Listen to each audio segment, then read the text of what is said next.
It's like, dude, I did your shit. I did it better than you did. You know what this conversation is like? When I say not enough super die in Delft, and people tell me, oh, look, there's a super die in Delft. So it's like, when What I'm are talking you about even the talking balance about? issue. We were talking about fucking balance, not supers Yeah. dying in Delft. Look, Why does look. everything with you have to be about supers fucking dying in Shut Delft? up! Shut up! Christ!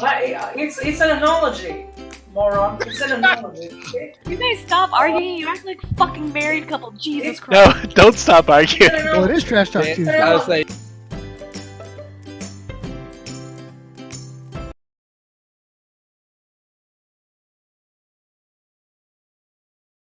We're back. No.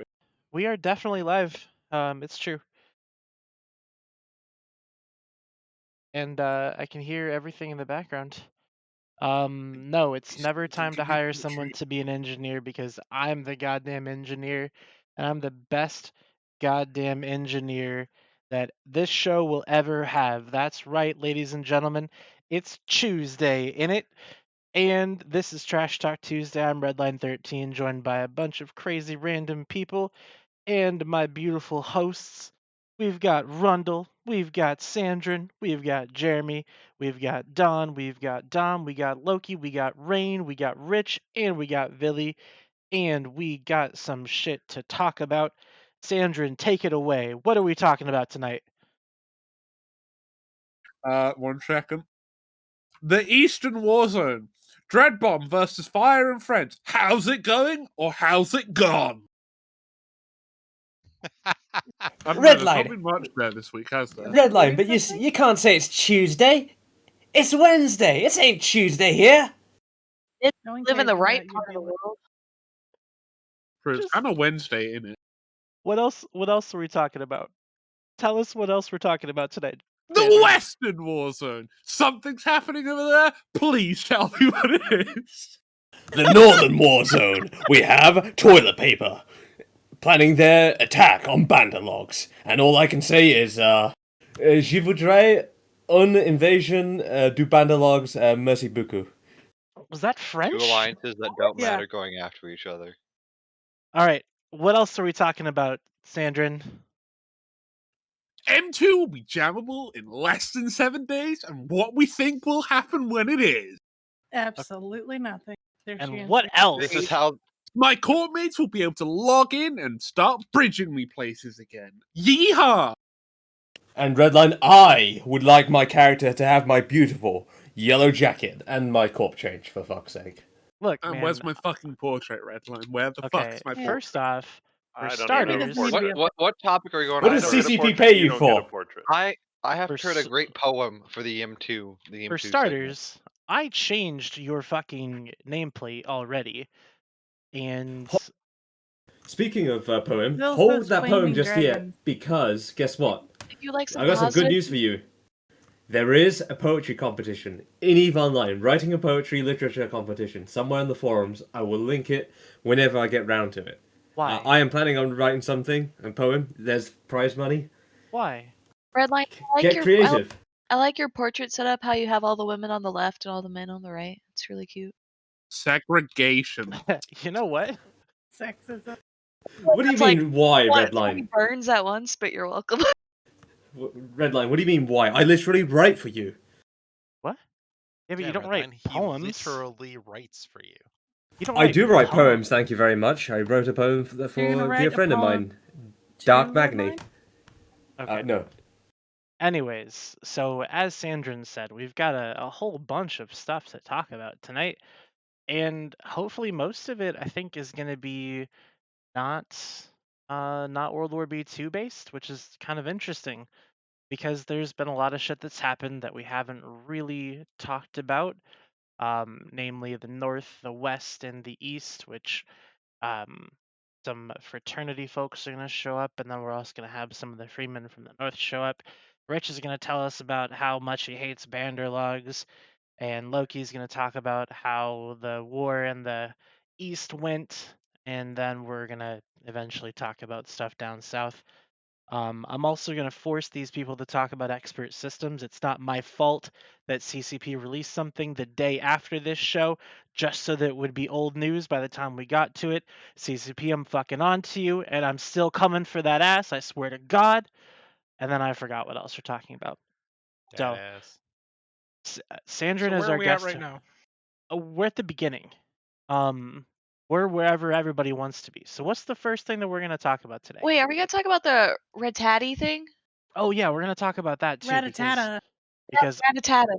I heard that was terrible. I didn't watch it, so we're going to have some people who did talk about that, and that we can start wherever you guys want to start. So, one person just say something, we'll go with it. One of my Right. crewmates for said that those- Rorks are going to be boosting ships, and now I'm selling a Rorqual. Who wants it? Yeah. All the panic. Oh, Oh, let me get on wait. my. We Oh, need wait, no wait. stop. We have to go up a level. So I think it was Oz_Eve, the Twitch streamer, actually had it on his channel. It's true. I've seen kind of the links around. So CCP kind of failed at promoting this poor dude's channel because they had a guest on there for him, and he put in all this effort to like lead a show and ask some questions. I didn't watch, so I don't know how good/bad his questioning was. I'm assuming it was decent enough because there were some answers. But anyway, now we can talk about what Rattati said. Oh no, Oz did a great job I watched about 45 minutes of it and then got bored because it like Rattati wouldn't really answer a ton, and So good questions, but bad answers. it just Well, nowhere answered. vague. They just vague. didn't go anywhere. Yeah, Didn't just- provide much. But I don't think he could give much per se. And then but we do know that this quarter we're not getting any Rorqual or Orca changes, but quote unquote hopefully soon, which would be potentially 2024. March, April. Well, they're expecting a next quarter. Yeah, I mean, you can't talk that much about like big economic changes or even small economic changes to Eve, right? Because the second you start leaking that shit, people are like beginning to build up positions, and the speculation goes up, and people are either making or losing a bunch of money, and then Reddit explodes, and then everybody's upset, and then it's the online. But I'd like to preface this just with saying that I know that it's probably pretty difficult in 2021 to be a developer for an MMO. Like, I get it. There's expenses. It's expensive. It's hard to do things. It's hard to add things, especially when you have a player base the size of the Eves and all that shit. So, like, I'd like to begin by saying that. That being said, kind of felt like we're basically going from this age of prosperity to now an age of like flaming dog shit. But we've been there for a long time now.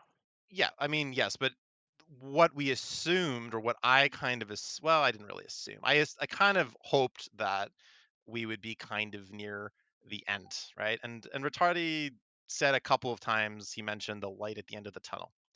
Could I just think that one was sec. more in relation to the changes that he like the things that he's planning, like his kind of big kind of game plan for this quarter, and not so much like that the economy is actually going to improve at all.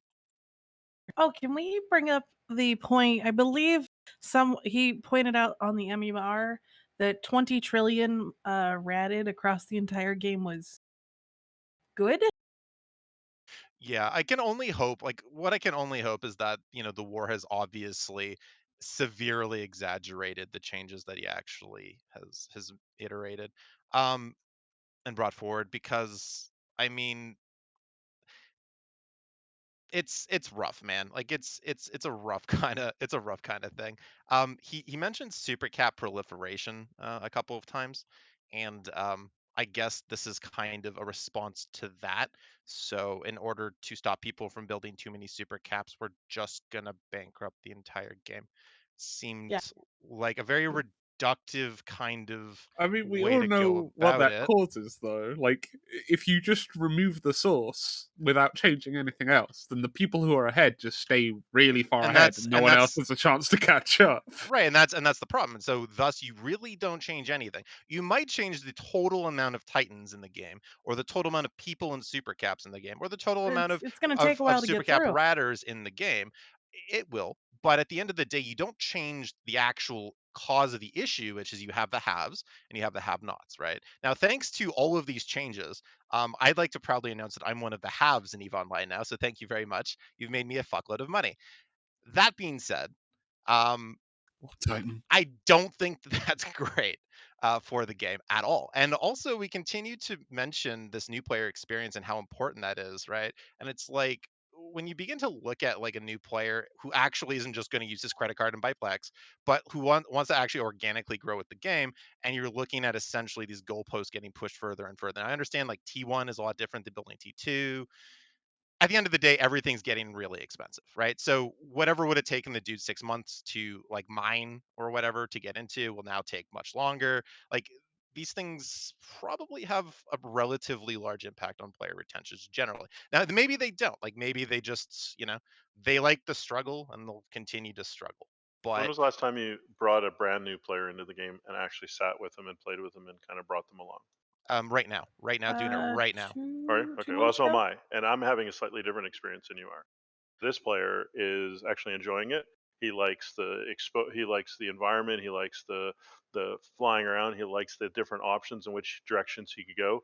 And he actually thinks that the training programs where he can set up this kind of grand plan and move forward is quite exciting for him. But those And things have he's okay to Yeah, step. always that's And he's how it okay to always step is. through. Yeah, and he's okay to step through it. He's okay to look and say, okay, this is what I can afford now. And this is what I can afford later. And now maybe that's and he doesn't feel like, oh my god, I'm stuck behind a 8-year ball before I can do anything. That's not his feeling about They it. didn't have a taste of the good cookie dough. He's right, had like but six games. months 6 months ago, that was still a thing. Like it's not like anything has changed. What has changed is that it's going to be slightly harder for him to get where he wants to go. That's really the only reality. It's not like we've improved on anything else, right? Like all of the conditions for that good player experience existed six months ago.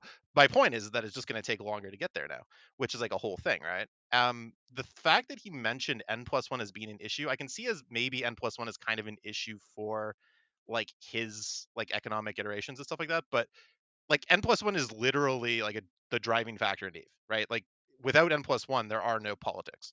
There are no, or very shitty politics. Like there is no like real world experience, right? Yeah. This isn't really much of a sandbox.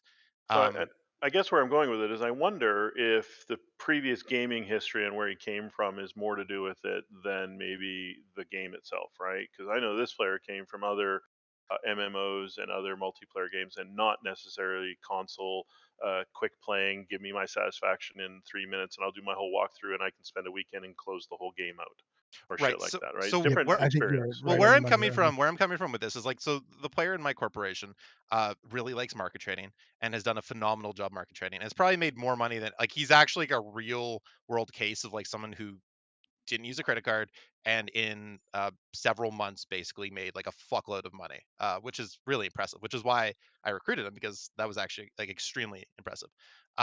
So I mean, this guy's having a great time too, right? And he's trying to convince me that all of these changes are for the better and all this shit, right? At the end of the day, dude, I want a PvP corp. I want to go out in PvP. That's what I want to do, right? The more expensive everything gets, um, the less realistic it's going to be to behave in the way that we used to, which I guess we'll say that I'm just kind of a little bit salty about, if that makes sense. Like obviously, right? We can start flying T1 shit instead of T2 shit. We can start, we can put the money down and just be in better ships and bite the bullet when they lose like a 1 bill. Uh, I mean, faction battleship hull. Actually, the hull is a bill at this point. So a 1.5 bill, Yeah. faction So battleship hull or just to be whatever it clear, is. when you say you recruited him, do you mean you brought him into the game or he was a new player? Like for me, this is a personal friend and I know a little bit and he literally just started the game 22 days ago. Oh, I see. No, the person that I recruited was previously in a corp for a little bit before Yeah. he joined me. I don't know him IRL So or I'm anything like literally that. walking through with him and experiencing through his eyes and through his comments the new player experience and the way he sees Eve brand new. And my point, I guess I'm trying to bring is that the comments that you were kind of making about the new player can't do this, the new player can't do that, and they're going to feel this way, at least isn't resonating with him yet. Now, 22 days is not 3 months or 6 months, and I'm going to obviously be able to check in on that as time goes. But so far, you know, I don't know if those changes are really going to change the new player thing as much as we think they are. They're just going to come in and experience, and it will be the norm for them. Well, I think Exactly. look, Yeah, it's their experience. we Yeah, introduced nothing to we, base it against. we introduced skill points into the game because like new players felt like they couldn't catch up, right? So the skill point system works, and Totally fair point. I'm a supporter of that, right? So now we have that same situation, except it's economics, right? Like now you're going to need 100 bill to get into a Titan, basically, at the end of the day.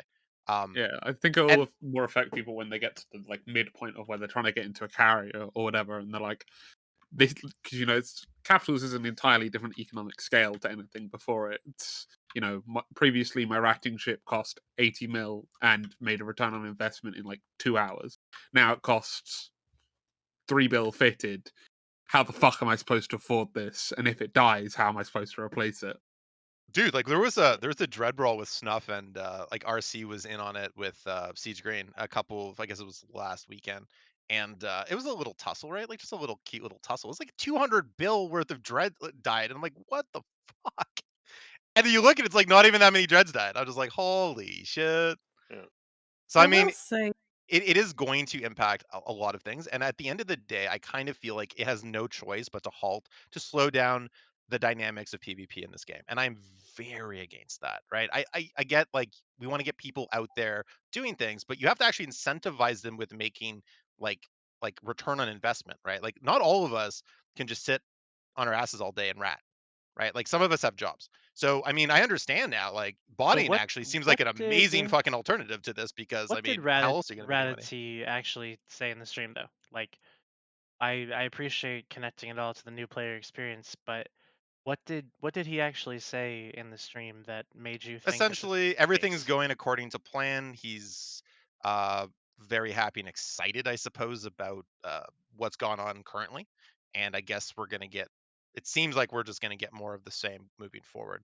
Something about light at the end of the tunnel, and then he mentioned briefly that orcas and oracles are going to have to get looked at. they're Now, gonna get a special role just for them, Like boosting? which, yeah, like I think that they're gonna take the I mining think they're away hangar from their. support, actually. That's what I think. I We'll think get- they're just gonna take the mining away and completely ruin about 10,000 accounts, which would be great, or That's wild. more, maybe 20,000, maybe 40,000 accounts.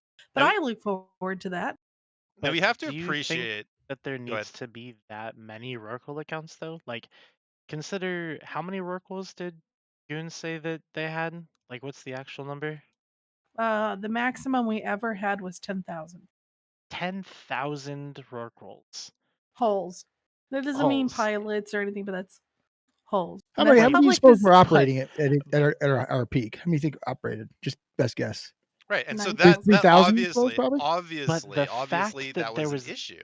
that much of an I investment. know. I just I mean, that's like huge amount holy of crap. But Redline, we're going from this peak, build whatever you want in this game, build your sandcastles in the sky, fucking flying cities and all of this crap, right? To like, oh, you guys actually want to have fun in this game? Fuck you. And we did it like really quickly.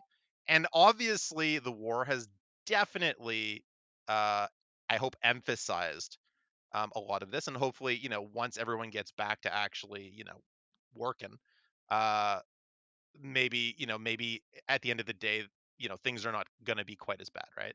Like things could potentially correct. I fucking hope. And at that point, I hope that they're left alone. This new role that they have for the Rorqual, I mean, more than likely, it really sounds like they're just going to be a booster ship again, which is like, I could give a fuck. At the end of the day, though, Yeah, it'd but be like really nice if a nightmare hull or a faction battleship hull wasn't like a buildo. Like that would be great. it's not gonna happen though. They want everything to quote unquote hurt when you lose it. But why though? Did he Exactly. mention why they wanted Well, it no, to he hurt? never No. Because, he like, never talked about that. It was that was from earlier where they're talking about losses being more meaningful in the game, right? okay. But at the same time, like, yeah, they're meaningful, but like if at a certain point, like groups are just not going to be able to keep up, I believe, or we're all going to have to consolidate into like 2 or 3 big ass fucking groups and just call it a day. Well, I mean, we're but already to be devil's consolidating 3 advocate big here, groups. Well, it's already happening, right? Exactly. So I it mean, had gotten to the point where losses didn't matter. People were They're not wrong about that. It's gotten to the point where losses didn't matter. Didn't care what it was. maybe the exception of a Titan. That's it, And right? we're still It got at to that that point, point. but but they don't. Well, yeah, we are. So We what you are. You're right. do, this is But that's not what they want, right? so And- what and you do is you either add so this is very reductive. We're working with the same tool set, right, that we've had the whole time, right? CCP hasn't like added anything special, so it's the same shit. They're just trying to like recombine the shit in a different way to get a desired result, right? And in this case, they've taken a fucking sledgehammer to it because like, which is a little are they bit. getting their desired result though? I think they are. I think they know what they're doing. What It's are the their wrong desired thing. results? I don't think they're doing it like Right. mistakenly. No, I think they're very lucky that there's a war going on, because I think that if they had done this during peacetime, I think that a lot of people would have said fuck this game and just walked away. Like literally, I think that the war is keeping everybody together because, we got to win the war. And after the war has been won and everybody goes home and we're all like, huh, what's this? I don't know what's going to happen there. Like maybe everyone just goes and rats it up and it's all good. I fucking doubt it though. I doubt it too. And I think you're going to see that like the dissatisfaction with the player base will be expressed in loss of subscriptions, right? Which is not a place that CCP needs to be again.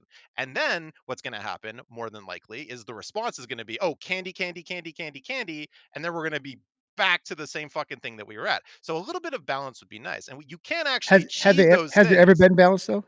Has this group ever done that? No, I mean like, but act in like a balanced way. Is No, what I'm saying, right? they have ping pong. Chemically balanced way. Like I mean like cognitively. Balance in what way? But they have balance ping in pong terms of from one side to the other multiple times. No, when I say a balanced individual making decisions, sanity is what we want. I It's thought you just meant like- like what I think literal CCP is sanity. fucking bipolar. I think CCP is absolutely bipolar with Well, their sure, but decision you have making. different. So this is the thing, right? You have had different devs have different ideas about what was wrong with the game, and they've expressed those things very differently. Obviously, you had the seagull thing a couple 4 years ago. Build everything you want.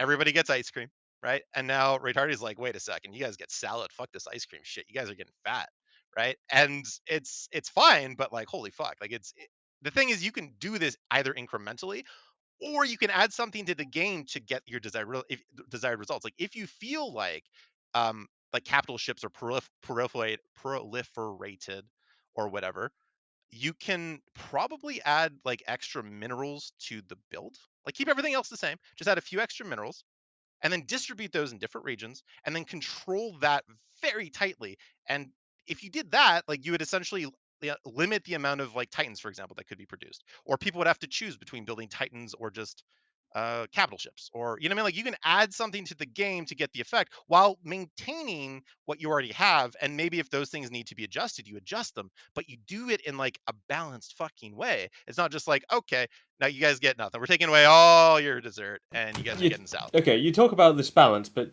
we also have to keep in mind that the current state of the game, most of the ships are simply, why would you use them? They're overshadowed by cheaper and better options. They're just useless. They're they're gimmicky. They're off meta, and I'd like to see change. That's a different kind of balance, but yeah. That's a different kind of balance, yeah. As for So CCP's decision making, I think that economic we have balance, here? not chip balance. Yeah. Is that he basically talked about how the economy is getting healthier. It's at a C now though. And we're all looking like, wait, what more do you want? Because mineral prices are through the fucking roof. And the only ways to make money are to be in places where you do not engage each other for content. He thinks it's okay that incursions are making more than people ratting in nullsec. Well, to an extent, I kind of agree, just because incursions Why? are Incursions group are efforts. almost 100% safe in high sec. I know they only have one up there, but that one is still pumping out a crap ton. And the ones that are in nullsec and lowsec are Sinojams, so they can't have like a big group come in unless it's bombers, and the bombers aren't going to go in on some capitals. So now you got to hope you get like a dread group or catch somebody who didn't take the gate properly going in, and maybe you'll kill one. But the rest of them are still making, 120, 150, 200 million an hour, depending upon how fast they go. With no, like. Well, there is the option of doing the incursions. Yeah. And plenty of groups farm the incursions when they're within their area. I'm talking about people who were doing the missioning and PvPing, or PvEing, they could go do the incursions. Isn't there a whole group like Warp to Me or Warp to or something. Yeah, If anything, Valhalla each project. Yeah, there's 70 a couple bill of in them, an right? There's incursion like a And week then ago. somewhere in around 30 mil a person usually is kind of the haul rate per hour. Didn't almost a year ago? What was his name? The Pittsburgh and Steinwagen absolutely demolished a test fleet that was running an incursion in Esoteria, and Incursion- recently banned. That's different. That's different. Oh, Incursion fleet style all the time in nullsec. we have our own incursion sig, and we do incursions when they're in an opportune area, and they run the entire day for 7 days straight unless they're told to headshot it. So the fact that a group that is basically unassailable because you're going to need to take an actual fleet to go in. Oh wait, they have supers in there. So now what are you going to bring in there to kill that? Which they also have faxes. Stukas. They also have faxes, and there's also the incursion fleet of NPCs in there that will kill you. So now It's you've not got people ideal. making But the more money incursions are in a systems place that they like every cannot time. die. now I see. Now I've heard you talk about the new play experience and well how CCP is trying to set things up for new players. I'm not a big fan of this because for a new player to even do something as basic as frigate PvP and 1v1s in low sec faction warfare, they need well over 40 days worth of training queues just to even have a chance. I don't Like- know. I killed a pirate. I killed a pirate frigate in like a cheap fit T1 on a brand new character. No way. Yeah, there's a VOD of it or a clip. If I we- laughed really hard and screamed because I died to some- the rat. you wanna- Something's got to be wrong, but Entirely I'd like possible. to see It's that just- clip. That's impressive. But yeah, You we just talk need about to new play- player experience, but the new player experience for a lot of people in high sec is if they do some mining and they get ganked, they get invited to a channel where they get egged and harassed and laughed at and jeered at. Like, Rich, did you really just call into her question her ability as a player? Did you no, really no, just, no, Did you really just do that? absolutely What are you not. trying to Absolutely say, not. Rich? Absolutely not. I'm just Unbelievable. Yell I- bad. I find that I found the odds of a pirate frigate dying like that unlikely, and I want to see just Why? what happened I've because I'm killed more curious. than one Rich, pirate frigate. you should- I killed I'm a, aware. Pirate frigates aren't You any still better than gain anybody one else. of I, the I killed a worm with the Tristan, so Like, Hey. you don't take a Hey. succubus against potentially a crewer unless you can control the range. You A may succubus have been on can die to a Alpha crew too, very but well. you Right. also have the experience of a regular player. A new player wanted to get Yeah, into no this shit. game. That's the point, Rich. What the fuck? That's Okay, a new player to even have a chance in faction warfare, they'd need Of well course over they 40 do. days of They have training to and experience. practice, Like, yeah. that's Yeah, Rich, I the don't way know. we're- Is this a game people want to invest 40 days on just to be able to, I guess, get to a proper Yes, standard? that was Like gonna be any other game, you can get Absolutely. to Rich, it's not having like fun an- and having a good standard. no, it's not like way an before 40 FPS. days. No, That's my no, point. it's not an FPS. Like you can pick up any shitty shooter out there and be like, "Oh, hey guys, I got to kill." Like, yeah, no fucking shit, because you point and click. That's not what Eve is. Yes, that's my point I was making earlier.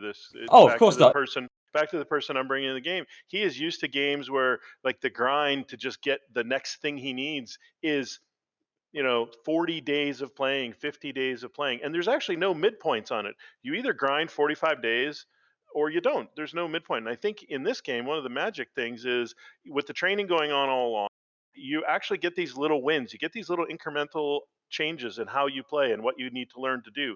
And if you got people helping you along the way, regardless of who it is, I'm not saying it's from me. Lots of groups do this. It's they take advantage of those little incremental wins to keep people happy and learning new things, because ultimately all the knowledge will help continue make them better as they move up through the ships. And I think And that's what one of happens? the things. And all these let me ask changes you I this don't real think quick, really Randall. impact that.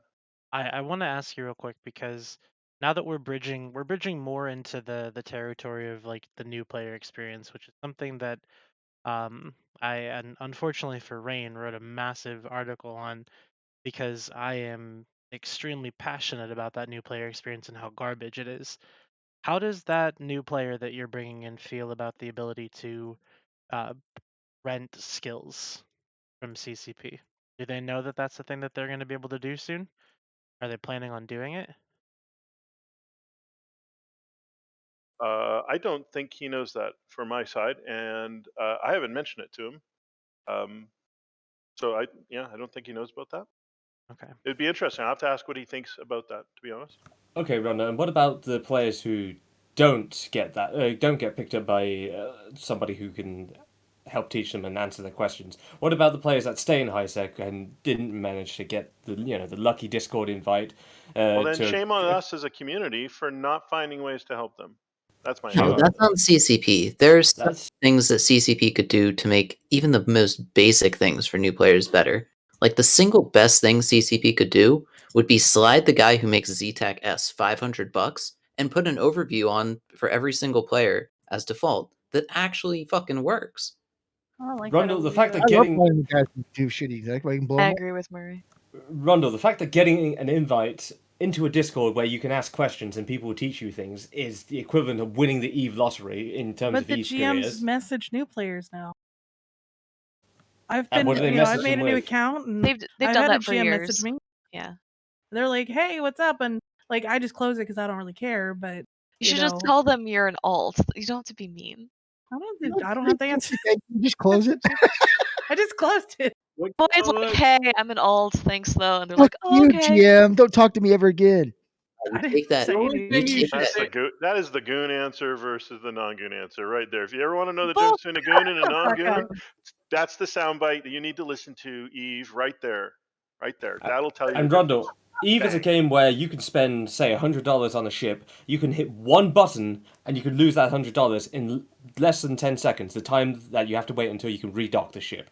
Eve is the only game that does that, and we love it for that, but at the same time, it's very bipolar that CCP want to talk about. They want to improve new player experience, yet, Well, you Eve know, isn't what a new player... Hold actually on a second, the hold on a only game that second. can do that. Hold on a second, Redline. I Let me have a continue. better idea. No, let me continue. So they Other want to talk about games do improving that. the new player experience, but the new player experience is, well, what do? You sit around waiting for skills to train. You do some mining. You get, you maybe go into the wrong system. You go into Uedama. You lose the mining cover that you spent a reasonable amount of time trying to get. You get invited to a channel where they laugh and jeer at you and act real toxic. And Were you picked out that's as a a new new player player? experience for I people think you guys were picked out a little bit as a new who player. are trying to pick up the game by themselves and do some mining to get some extra cash. That is exactly what it is. Give every new player the secret to early success. Just say you're a girl, and every single guy on the Can show. we not? But it's true. It's so true. They're like, oh my god, let me help you out. You're not going to get free stuff per se, but you'll actually get information. You can do Dawn, that as a that's- normal new player too, Don. Dawn, that's really exploitative and sexist. I'm not. I'm not going to continue with that. It's Women's History Month. Let's treat it with a little bit more respect. Your way to success in Eve, goons. Play it straight up and embrace the danger that's Eve, non-goon. Okay, so let's get Hey, away you from should- the whole goons and not goons thing, because Yeah. that's not what we're doing tonight. It's kind of stupid. Jumping in here and going, Goons are goons is fucking stupid. But what Hi, I I'm do here to want to talk. talk about though, like, so there are a lot of people in this channel. There's like 15 of us all on the channel. And did you guys have anything else that you wanted to weigh in on the new player experience? That there was a lot of people that were talking an awful lot I like about shooting. stuff. I like I'm sorry, shooting new not players. It's fun. not the new player experience. That's not what I meant. I meant the economics stream, because I do want to shift over to like actually talking about the new player experience. But I want to make He sure that brought we up- don't. He brought up something If quite interesting about CCP the takes away economic the system. mining Okay, Jeremy. whirlpool, sorry, Jesus let me interrupt. Christ. Go ahead, No, Craig. go What ahead. are we saying? No, you go ahead. So the biggest problem that I saw, or not biggest problem actually, the biggest interesting that I saw is he brought up including making Titans T1 only was the biggest problem that he saw in terms of Titan proliferation, if I remember correctly from what I listened to. So making them only take minerals was such, and I'd be interested to see if they change that going forwards. That's kind of what Loki was hinting at. Do you Like think make that them take they will, some though? form of PI. Because You if need to put in some fucking janitors. Come on, it's a huge ship. But if you I think don't- about it, like, why, if they change that now, isn't that just gonna absolutely lock in the fact that the people that can't, the have-nots, will just have not? Yeah, I don't see how they can implement that well at this point. I think it's too late to do that. Yeah, I think what they should do is they should add another mineral that's like maybe already in the game, or like another resource that's already in the game. I don't know how you would. They should have fixed this like 4 years ago, like everyone else was saying, right? That was a real solution here. Was have a little bit of foresight. Name a more iconic duo, CCP and not having foresight. Yeesh. Anyways, okay. CCP and trying to grab money. CCP and iteration. Oh, okay. Well, you guys had things that you wanted to say there. I did not realize that that would be an actual answered question. Like, I But don't I'm if like that they they're down trying to for make it. me Rob train Lance, another that's 100 what it is. days for a shitty skill to just be like the baseline entry point for FC. Thank you, CCP. Thank you. Well, why? Oh, is that that's the fleet formations, right? Yeah. yeah, Thank you something for like making a 100-day train be the new baseline. Thank you. Thank you. Thank you for that. See, I, look at no, there's signal. He's coming back. He's coming back because somebody said fleet Wait. formations. okay, now if CCP Wait, wants to Vander, make money, look there is better ways to make money. I am very sure there are some players who want to rent or buy or God knows, maybe even loot box their own private solar system. As stupid as that sounds, they just want to sit there in a quiet place and build Can up you and stop vegetate. doing pay to win ones? But can we talk Hey, about like people serious do stuff? want to do this. That is I how don't you make money. listen. If There CCP is want to so make money, they many. could rent out private systems. All right. There are so Yeah, many just random skills you have to have if you want to like FC. It's insane already. Rich, I Here think they add skills for That you, is and then real first world problems there, buddy. so they're adding fleet skills, but they're also going to make work rules basically useless. So there's going to be so many skill extractors being used to get rid of gonna- those skills. And I'm Don't gonna need 'em anymore. reprocess all because it's gonna the hull will be worth less than the minerals used to assemble them. Because a worker being a boosting ship is possibly one of the a boosting only ship is possibly one of the most useless inventions in the entirety of mankind. That's what the Aurorical originally was. Yeah, no one fucking Okay. used them. Yeah. People did Yeah. use it. They just sat in a pause because off-grid links. Yes, one guy used it out of God knows how many miners, and now Well, Like- look at how broken links were.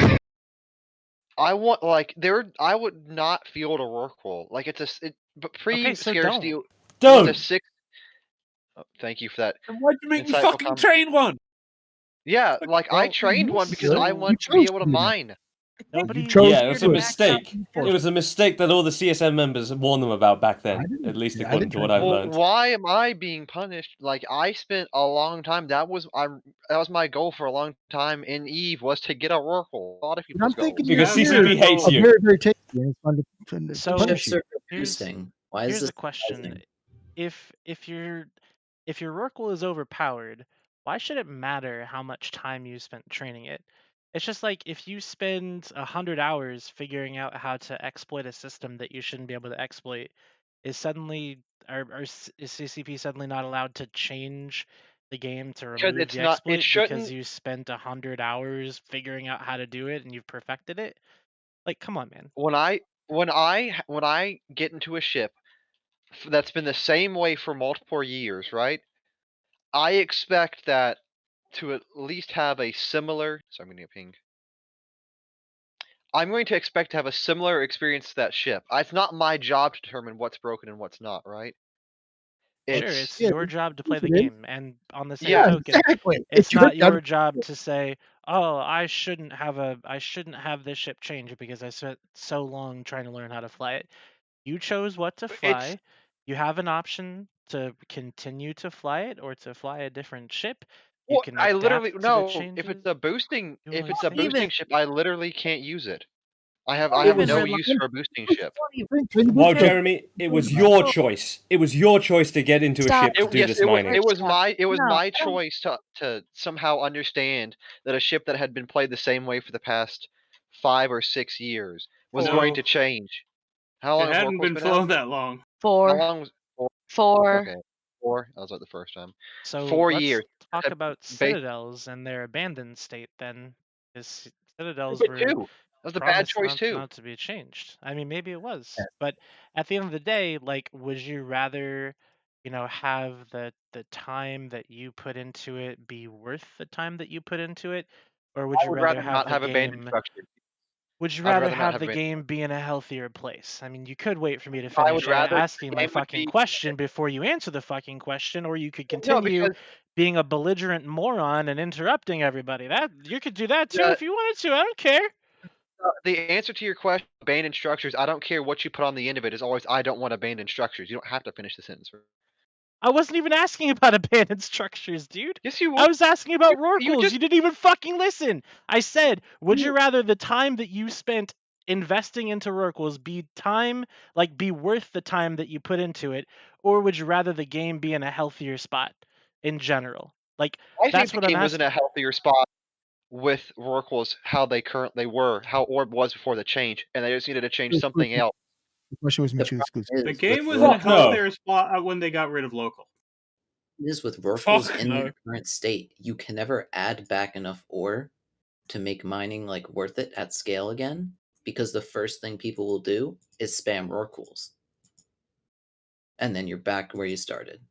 I mean, you can nerf Rorquals without completely changing their role and just kind of making hundreds of holes useless. Like, you don't have to completely gut it to improve the situation. Like, it can still be a mining ship, but So one it of the doesn't have to be the biggest mining capacity of a whole fleet of subcap mining ships.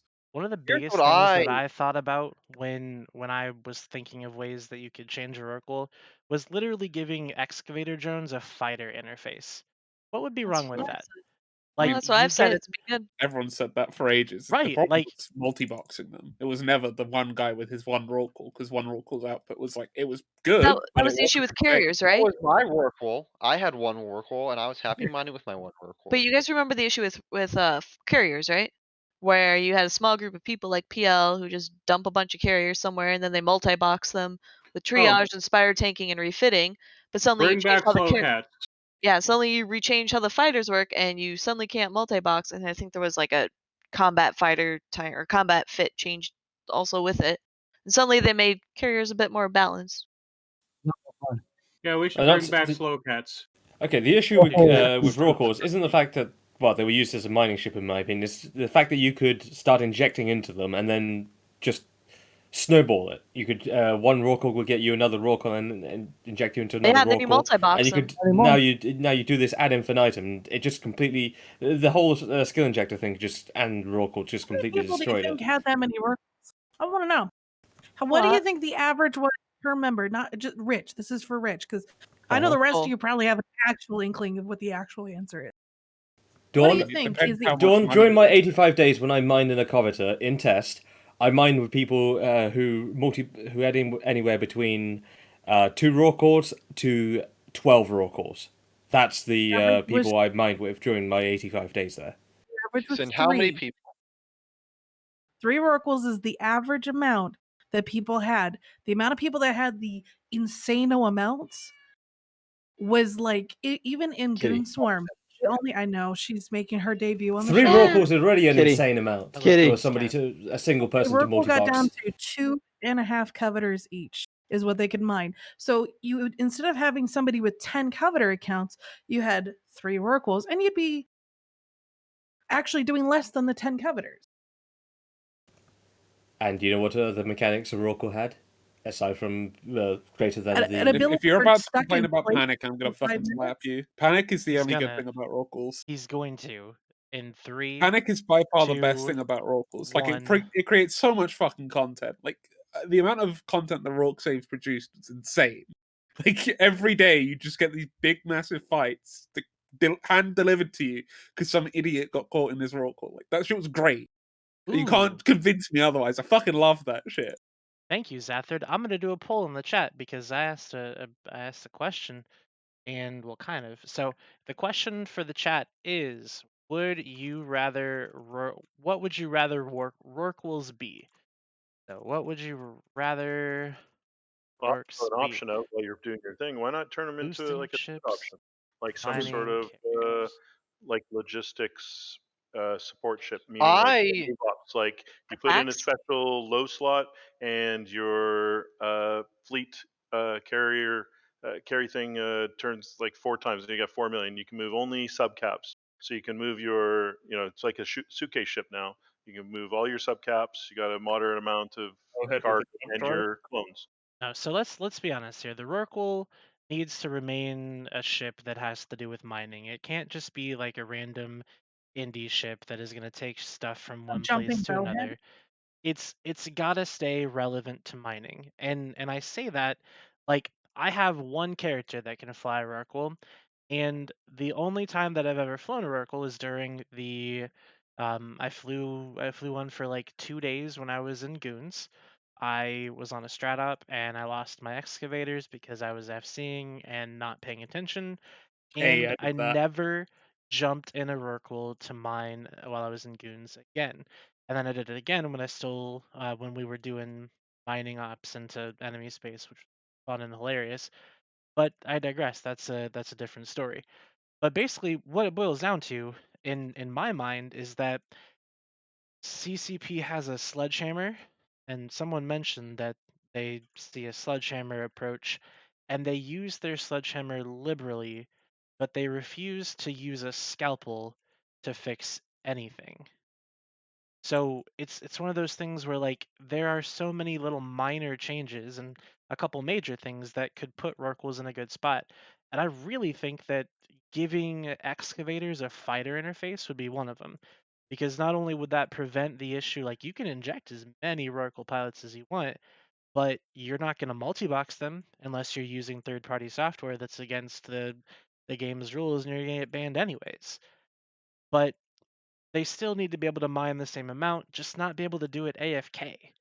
And still need to have the same defensive capabilities, still generate the same amount of content, but just not be able to do it completely AFK under a super capital umbrella. Rorquals generate the exact same amount of content if they're boosting ships, because every mining fleet needs a boosting ship. And I don't know if you've used Rorqual Why boosts, would I but bring they're a Because she has Rorqual? a purpose. Rorqual boosts are almost twice as good as an Orca. You mine not. and make But vastly more money. Orcas don't not. have No, jump they're drive not. for panic buttons. The porpoise and the orca. So the orca gets up to 38.5 to 39%.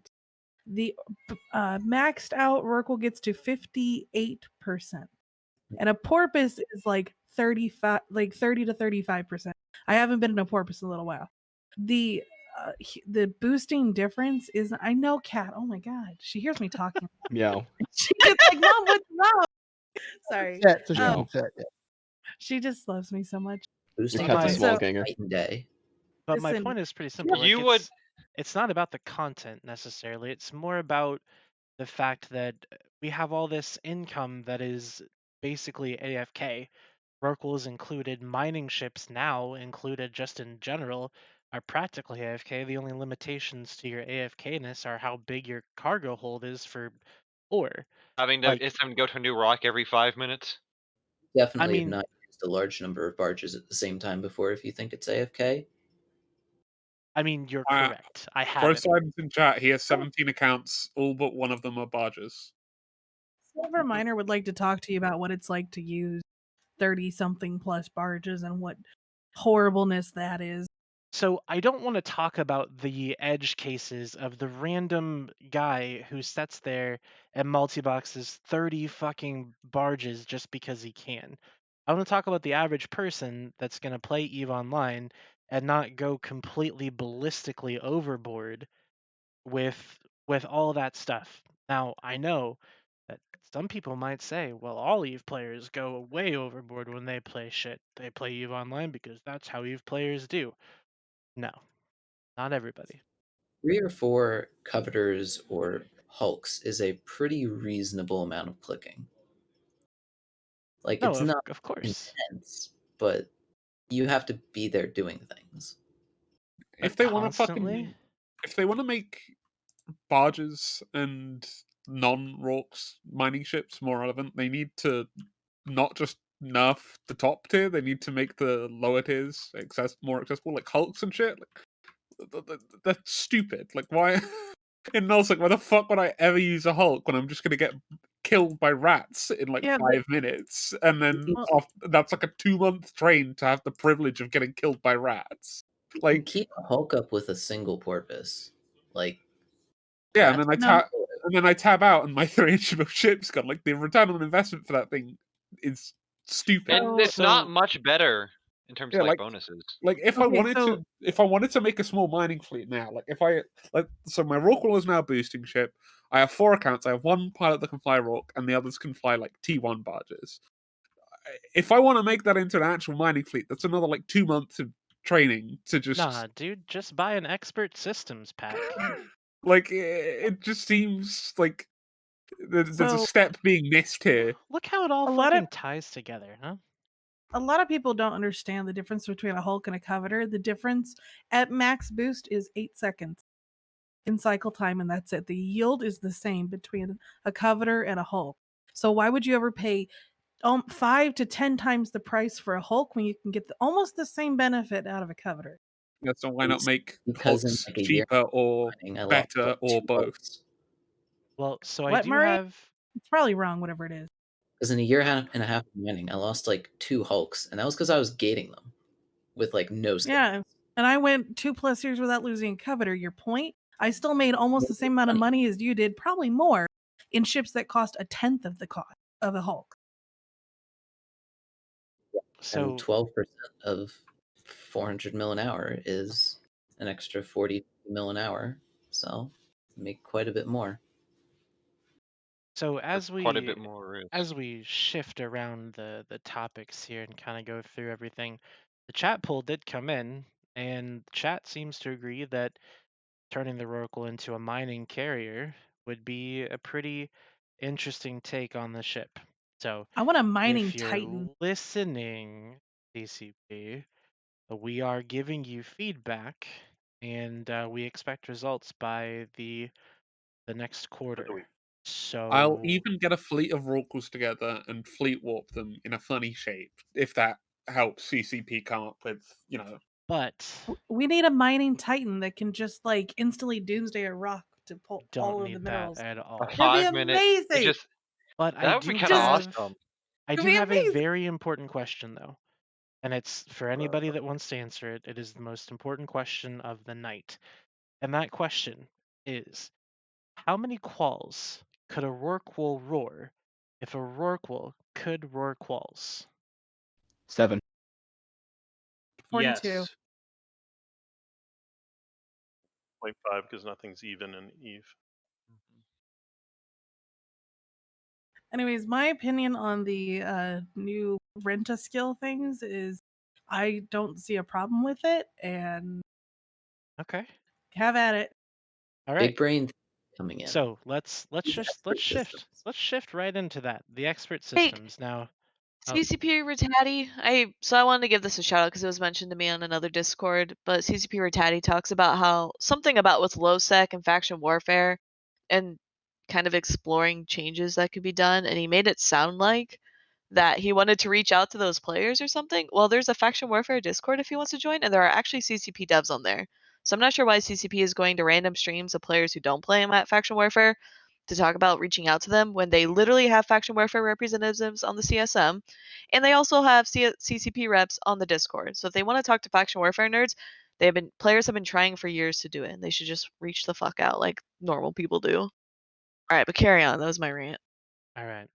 So carrying on. So let's talk a little bit about these expert systems. So obviously this is a little bit old news because it was released last week, conveniently after this show was broadcast, and that's okay. I'm totally fine with that because it's important enough to me that I still want to talk about it anyway.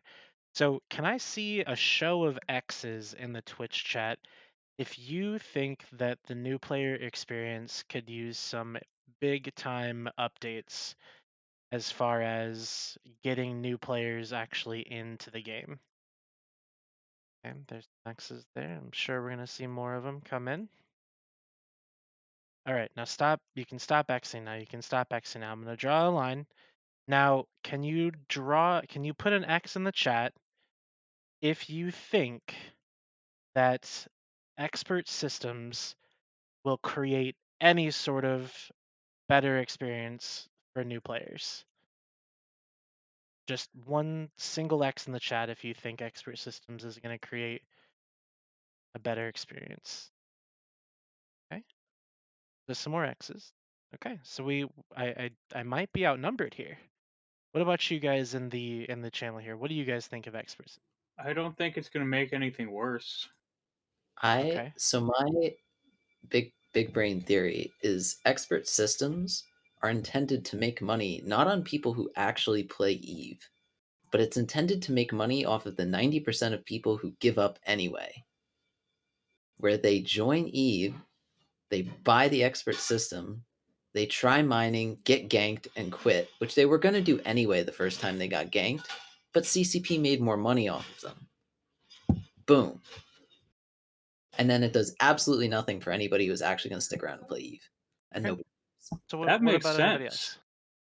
Of Well, course it I makes like sense. It's like a mobile game microtransaction. That's exactly what the equivalent is that If it's CCP literally, hey, you wants installed it, you pay us. to play anyway, be my guest. Squeeze them for all they're worth, baby. I like that it does give you as an example, the mining one, because mining going from a venture to a barge can take like a week and a half to 2 weeks of skills to be more than just the basic, like I can barely turn on a laser kind of skills, right?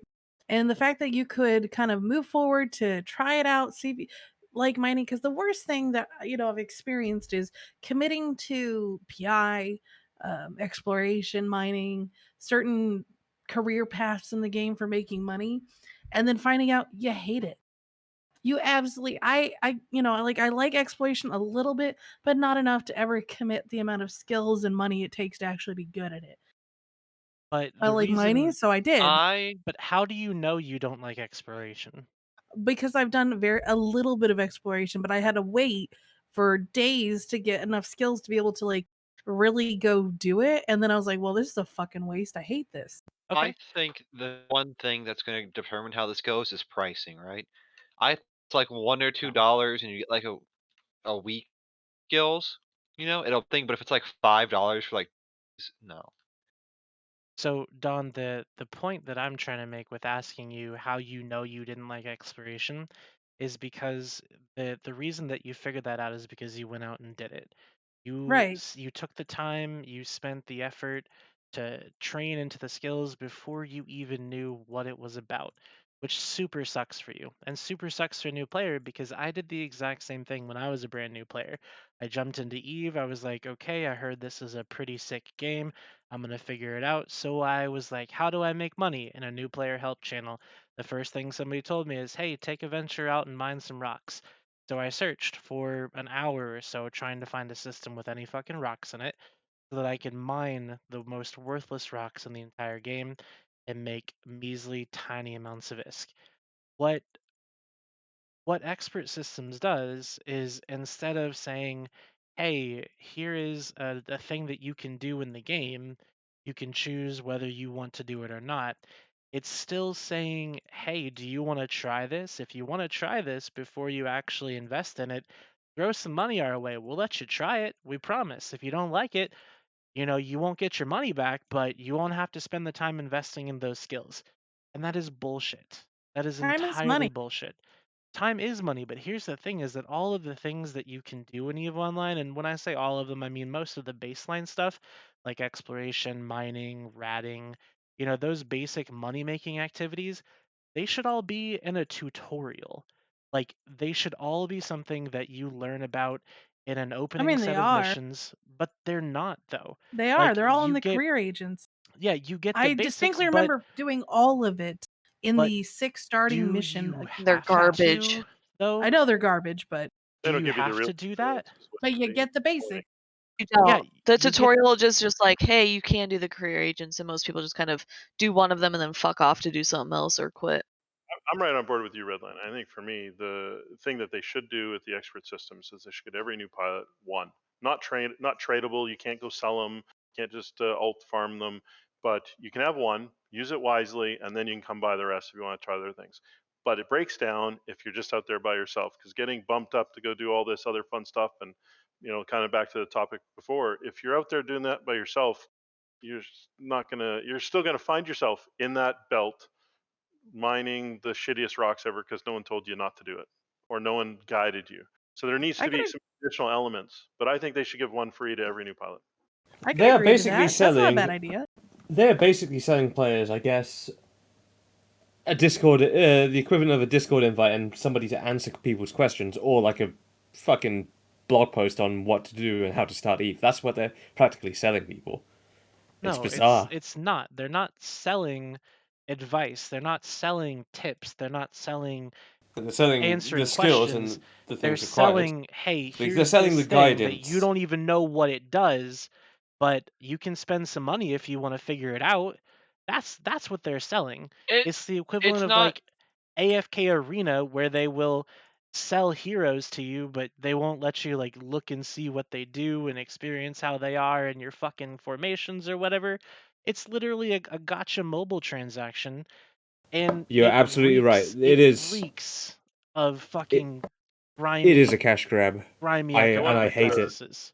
wanted to put a real But it's not only you can get them through other stuff they said.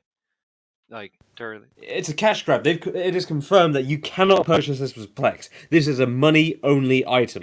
there's also daily drops that have them, if I remember correctly. I think at the start they'll definitely have that. I don't know if those will be consistent, like a new one for like a day old character gets it on their first drop or something like that. I think the other thing, is some. They tried the overhaul where you could kind of earn skills, but I think if they really wanted to invest in the new player experience, you would embark on a 21 to 28 day set of missions and stuff where you gain valuable things, like the Magic 14 or the frigate line of your choice. If you're Caldari, you end up coming out the back end with the full set of Caldari stuff. But you've gone through all the player experiences for that frigate. Maybe tried a little mining in a simple mining ship. They force you down these paths where you're still playing in the game. You still have the risk, but there's real tangible rewards at the end, other than yay, you played a few things and time. To bump it up to do that then would give real value to that. And maybe you don't maybe even get it until you subscribe for your first month if they want to tie it. So you lined all this stuff up, 28 days. The moment you subscribe to Omega, then boom, you get all this shit. If they really need to tie it to a financial reward. I'd like to see what it is, because to me, it's profiting from a gaping flaw in their game that they could just otherwise fix and not go through this. Yeah, I agree. But I don't know if they know how though. It's simple, right? The Magic 14, give it to everyone as 5 and delete it from the skill queue or the Yeah, skill sheet. fitting skills should be removed from the game. You shouldn't need to train skills just to have a full power grid CPU. So here's why that's wrong. The fitting skills are not bad for the game. The fact that new players who jump into the game don't know what the fitting skills are and why they are important is bad for the game. Now, I will agree with you completely that the Magic 14 and basic exploration and mining skills should be something that are automatically granted upon completion of missions.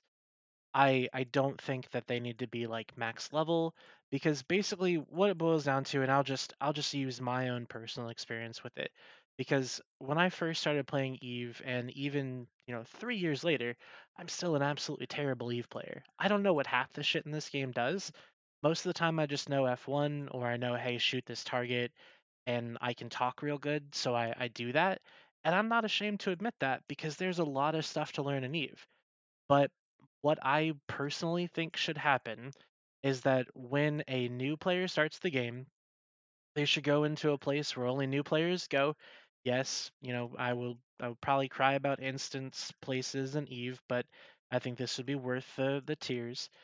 And in that place, like it's something where they do missions that teach them why these certain skills are important, and teach them about training them, and teach them how to not only understand that training takes time, but also to understand that they need to do research. They need to investigate. They need to read through what each skill does before they just click, train. Like right How is now, go ahead. how is this anything to do with like teaching players the Magic 14 thing? All it's going to teach them is you're going to need more time otherwise to train these skills before you can even do these things. Otherwise, you're going to be held back. Like you want to start doing some regular fun stuff. You want to be just joining on the regular fleets that you see your streamers do. Well, congratulations. These Magic 14 skills, they're just here to set you back another 2 months. That's all it does. There's nothing to be taught there. You can teach them. 3 months. You can teach them so much more. Sorry, 3 months. Wow, good God, 3 months. All it teaches them is, with these skills, they're just here to make you subscribe for another 3 months to set you back. They didn't teach you anything at all. You can teach people 100 more things without needing the Magic 14. But here's the thing, though, is that Rain's editing it right now. She's in my Okay. article. She's looking at Well, my Magic shit. Yeah, 14 do I need to get out? the No, Magic you're good. 14 for a brand new character is 122 days without any boosts or changes in their skill. Good grief. Without Or- any changes, with That's just the tough. base. Even you haven't altered your attributes to speed it up. I Attributes should still be don't even deleted know what too. these are. So the this attribute is- system is really stupid. All it is this- just these stupid let me- factors to extend and complicate the game and make things just confusing and irritating. It's complicated. Let me get this quote out of the way from this article that I wrote that Rain's currently looking at, that should be on the site within the next day or so, because it's a long one. But this quote is basically what these expert systems are saying is, here are some skills you can try for a week for a few dollars.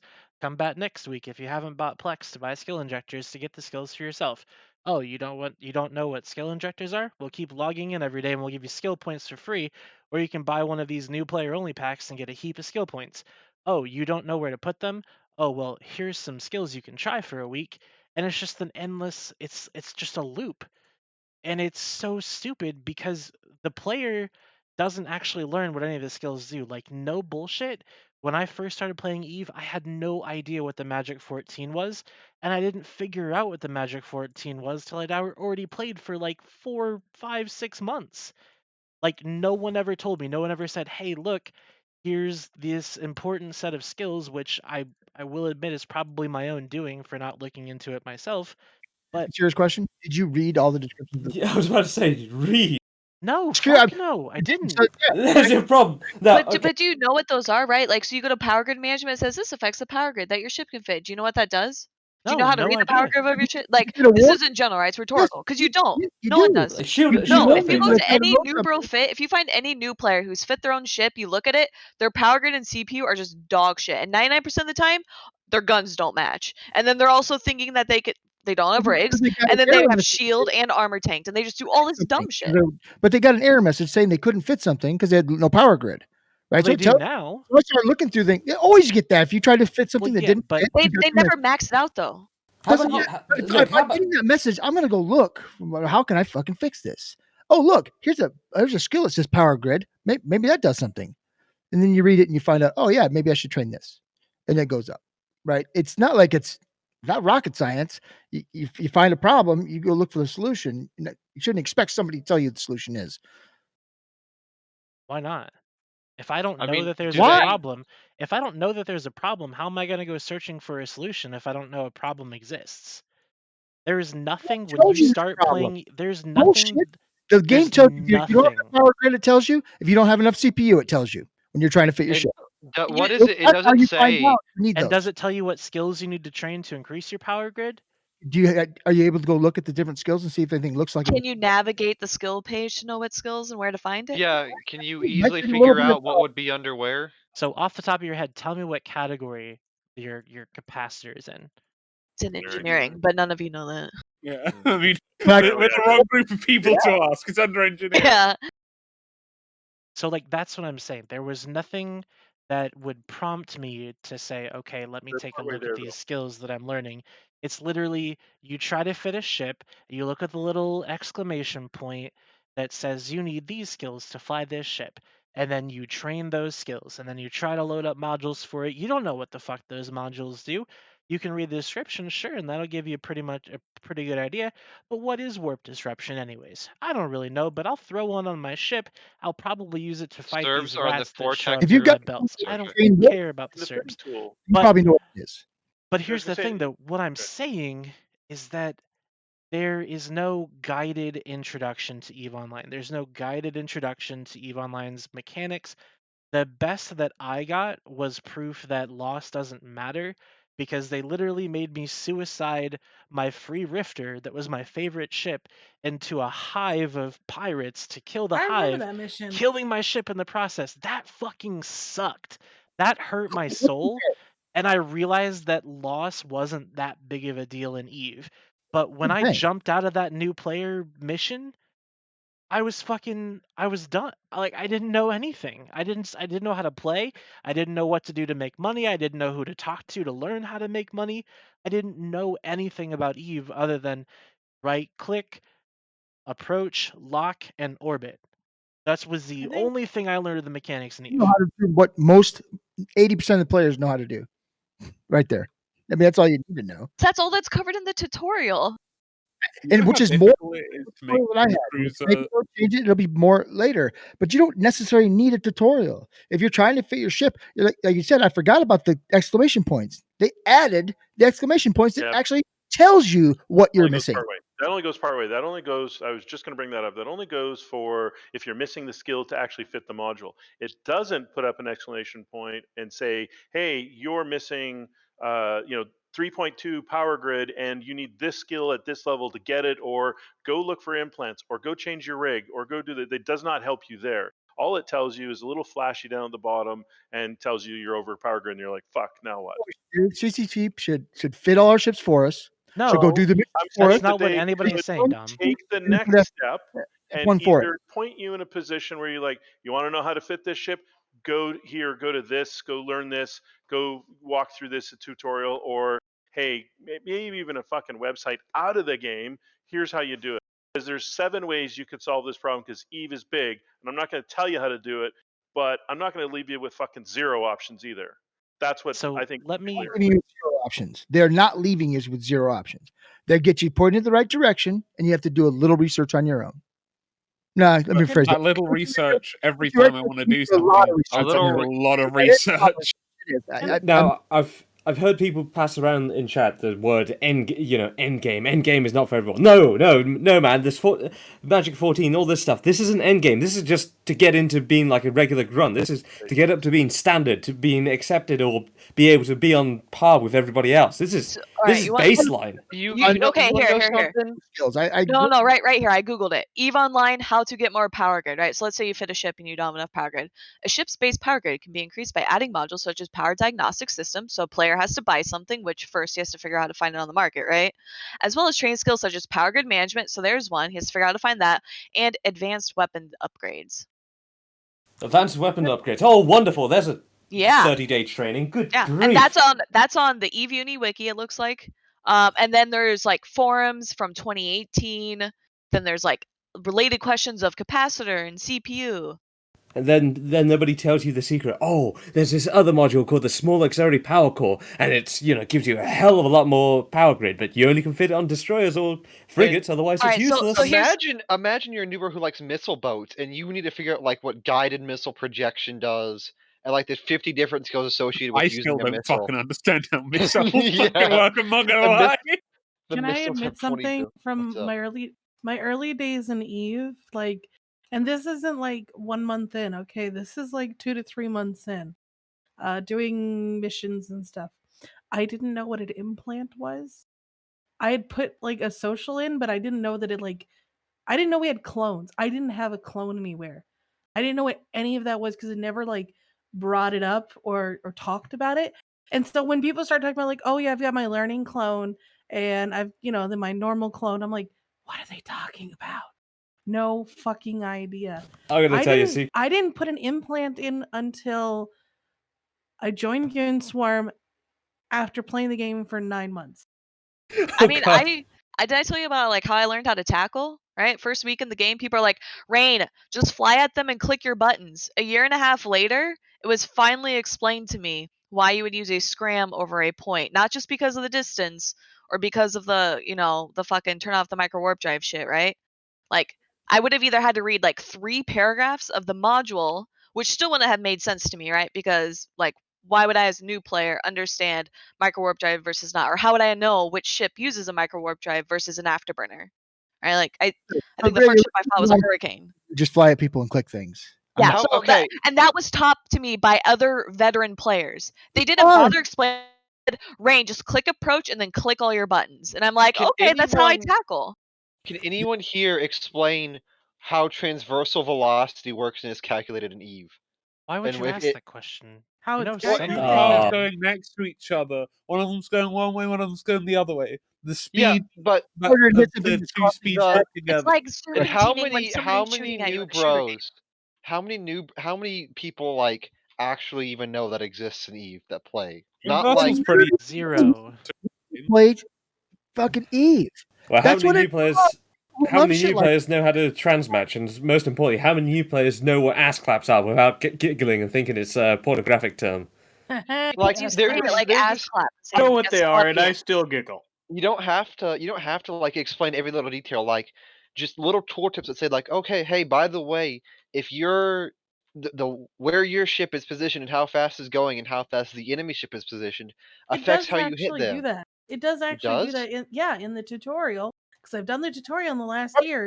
Does actually talk about that. Say, make sure you orbit your target. I mean, it's in relation to orbit, but Yeah, so it it does doesn't actually touch on tell it. you. It says that if you're orbiting them, then they can't hit you as much, but you also run the risk of not hitting them as much. So it does actually go into that a little bit. years, right? They have improved in this area. Have they improved enough? Probably not. But if you listen to yourselves, all of us listen to ourselves, we're spoiled rotten here. So We're at Are we? yes. we are, but like, so if you want you had to go if you uphill want to both know ways in the snow. shut the fuck up. If you want to know what new players experience, go into rookie help chat, create a new character, like quit out of the tutorial and just sit in rookie help chat and see how many of the questions you can answer. And 99% of them are like, guys, how do I find my stuff? I bought it off the market. And then every single time it's like someone from ISD or Mike Azariah or someone on their alt going, hey, new player, press Alt Y to open your assets and then click sort by jumps and then right click set destination. But like that's not explained to the players.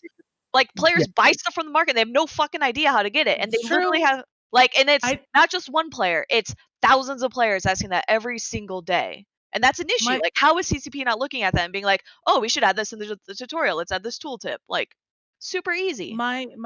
once again, I've definitely dealt with this. My first like 2 months in the game, I'd buy things and be like, "Where the fuck is this?"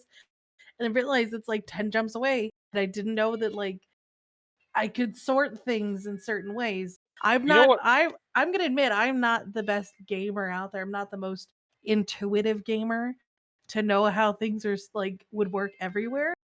But like if they had in the tutorial said plug this implant in, just give a cheap, you know, rookie implant that gives you 1% CPU power grid or something like that, right? And Hey, had can you told teach me that about implants fitting? existed, I would have known like, oh hey, if I got implants, I could make my ships better. You know, and I can get cheap ones or expensive ones, whatever I like. Obviously, I know about them now. I've got a really nice pod for my golem, but like The saying that I didn't know goes, about. the saying You know what? goes, You know what a I soc- didn't know for the first 3 months of playing. Even I was in a corporation. Fittings. I would save a fitting and have no clue where it went. I figured that one And out I pretty early, but I understand. great tutorial. the I think saying that's a goes, a society is judged by how it treats its weakest and lowest members, and by that shitty. standard, how do we treat our lowest and weakest members in Eve? Jeremy, how do we Terrible. treat you? I do. Can you tell us how do we treat you? Jesus. Oh my god, no, I I didn't know there rated a was a solid limit. 7 out of 10. See, we're doing good. I get stressed out by limits. So the fact that I have a limit on fittings, I didn't want to save every fitting, and then I actually did max it out at one point and had to go back through and like delete like half my fitting. I've done that too. Hate Where I that. fit, Why do they limit it? find that I've got like, Yeah. the same thing saved like 5 times. 'Cause like, So I like. Yeah, I forgot that I already saved it. So, Dom, I have a real quick question for you, just mostly specifically for you, because, and you can correct me if I'm wrong here, but it seems to me like you like the way that Eve is a game that you learn by fucking up. Even the most 100. basic of mechanics, you I like. like the harshness of it. I liked how it used to be way more difficult than it is now. I like that aspect of it. That's why I stayed playing Eve. It Why? wasn't easy. It's a challenge. I enjoyed it. Survivor bias is what it's called usually. So, do you Well, think that if Eve, Eve's the only video game I ever played on a computer. Like Well, on, how was it more challenging for you? Was it because you had to learn more? Was it because the mechanics were different? I'll give you an example. The probing, right? The original tutorial with probing said launch a probe. Well, can you find anything in space with a probe? No. No, you have to launch No. it, right? Because otherwise you can't find it. That's not what the tutorial used to say. It said launch a probe and then scan down this item you're supposed to be scanning down, right? That was stupidly stupid, right? Way more difficult. It took Not me. stupid. It's obtuse. There's a difference. But it was. Difficulty It, implies there's some kind of skill I involved. Not just being enjoyed obtuse for the sake it of being a long time obtuse to and figure not it out. teaching people how to play the game. I liked it. I liked how You like said it. okay? It was a system that was So obtuse and didn't work and drove to people away from the game. That you liked it because you felt better because you learned how to Yeah, people like figure it the out. game. so to Instead of follow up with the So question, so like you enjoy that, right? I do. I'll admit And it. I do. would you be willing, like if you were the decider, if CCP came to you and they said, "Hey Dom, we want to make the new player experience better. We want to reduce the learning curve and allow more people to get into Eve more often and not only start playing but keep playing." Would you say, "No, fuck no. I learned the hard way. Everybody else should learn the hard way too." Or if they told you that it would cause an increase in the amount of people playing, make the game more fun for everybody involved, would you be for it or against it? The second part of with the second part of your statement, yeah, I would be for it. If it's going to make it better for everybody involved, yes, that seems like a thing. Because I I'm fine mean, with that. as Eve players, right? Like the best thing that can happen in Eve, in it's not any null sec war, it's not any fucking gank or anything like that. It's when a new player installs the game for the first time and they keep playing. They don't leave a month later and say this game fucking sucks. We have two things to keep the players they have now and not allow any more new players in. Keep everybody you got now, no new comes in. why? So I'm an asshole. you would Okay, fair enough. stunt the growth of the player base. Yeah, as long as you don't lose anybody that we have now. But you would though. That's how video games work. Like people get older and people stop having time to Situations, I would take it. That's why I think it is good to bring new people in because everybody doesn't stay. But if you keep everybody, then no, we can't because you're right. You don't keep everybody.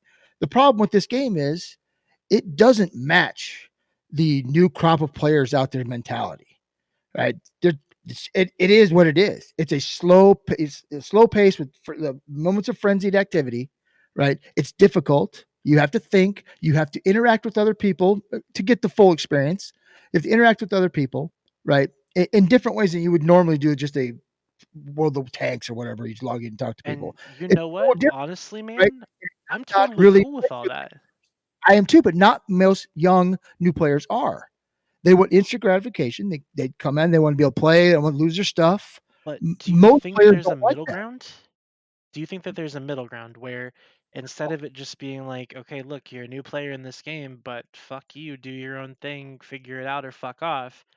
Do you think there's But a, if a you spot between that and okay, baby new bro, here's how you do this, and here's a couple ship fittings that you can use. This is really good against this ship, and this is how you feather, this is how you can fucking call targets, and this is how you play EVE Online to its maximum. Do you think there's a happy medium there? Because I'm not suggesting that CCP like just drops everything and says, okay, we're gonna literally teach these new players how to play the game from the inside out. Like, all I'm suggesting is that I said that we shouldn't do anything.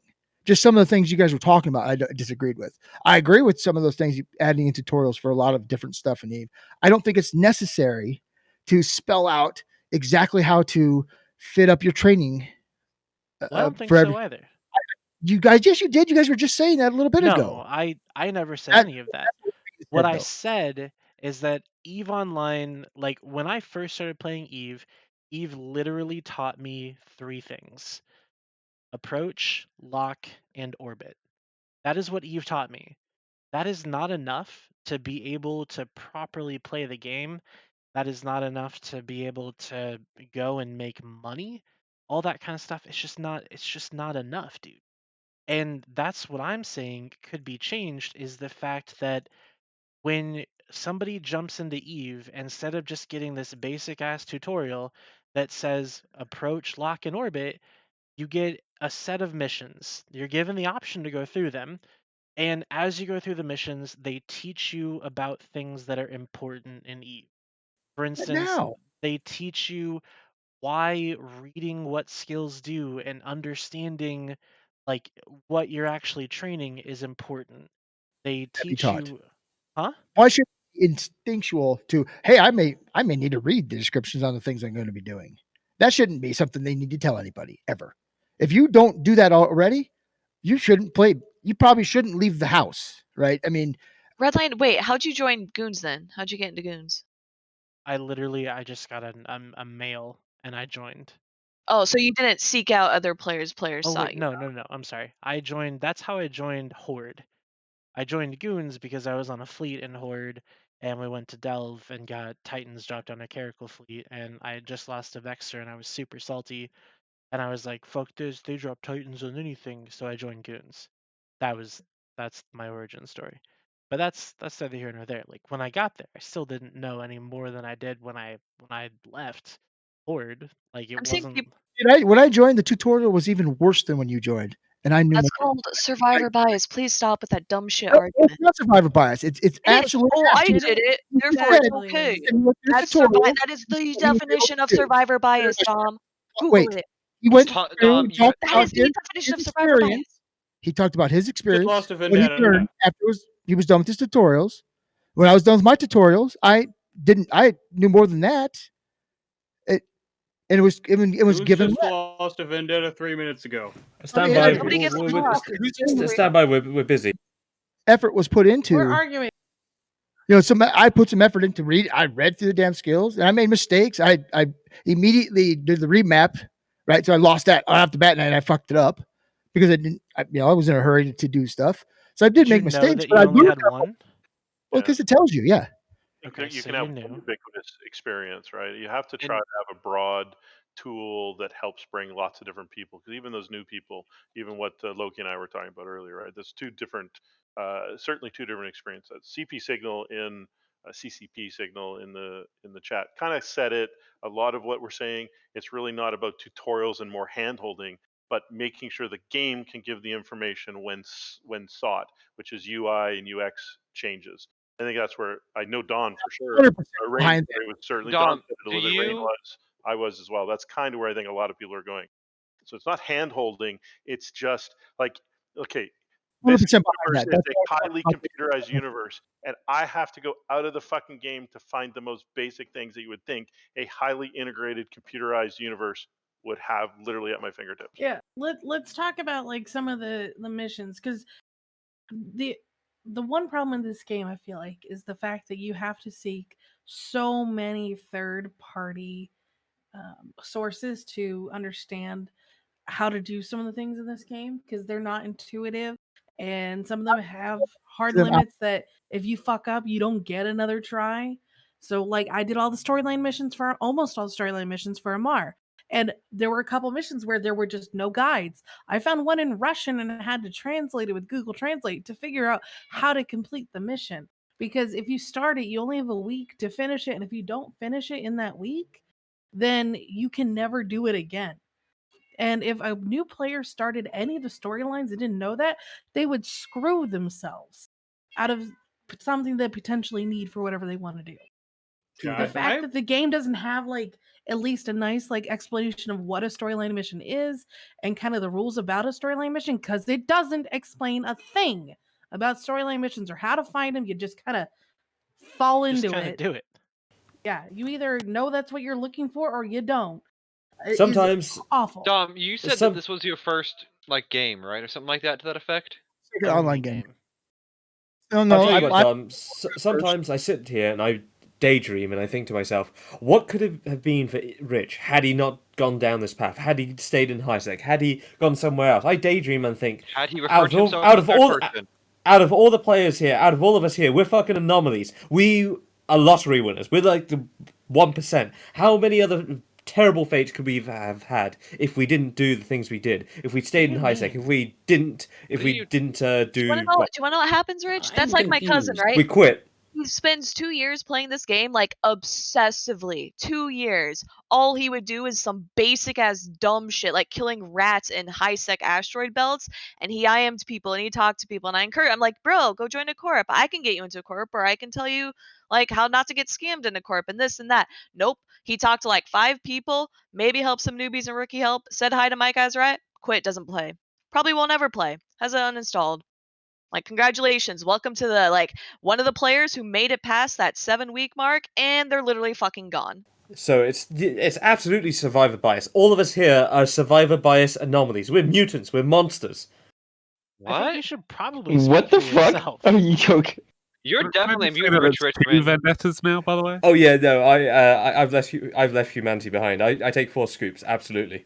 Anyway, I think you have probably found your place in Eve in a completely Okay, different so failed at since being a spy. since we're gonna talk about it at some point, and we're not gonna stop talking about it, yes. So literally anybody who wants to join in this conversation, by the way, is allowed to join this conversation.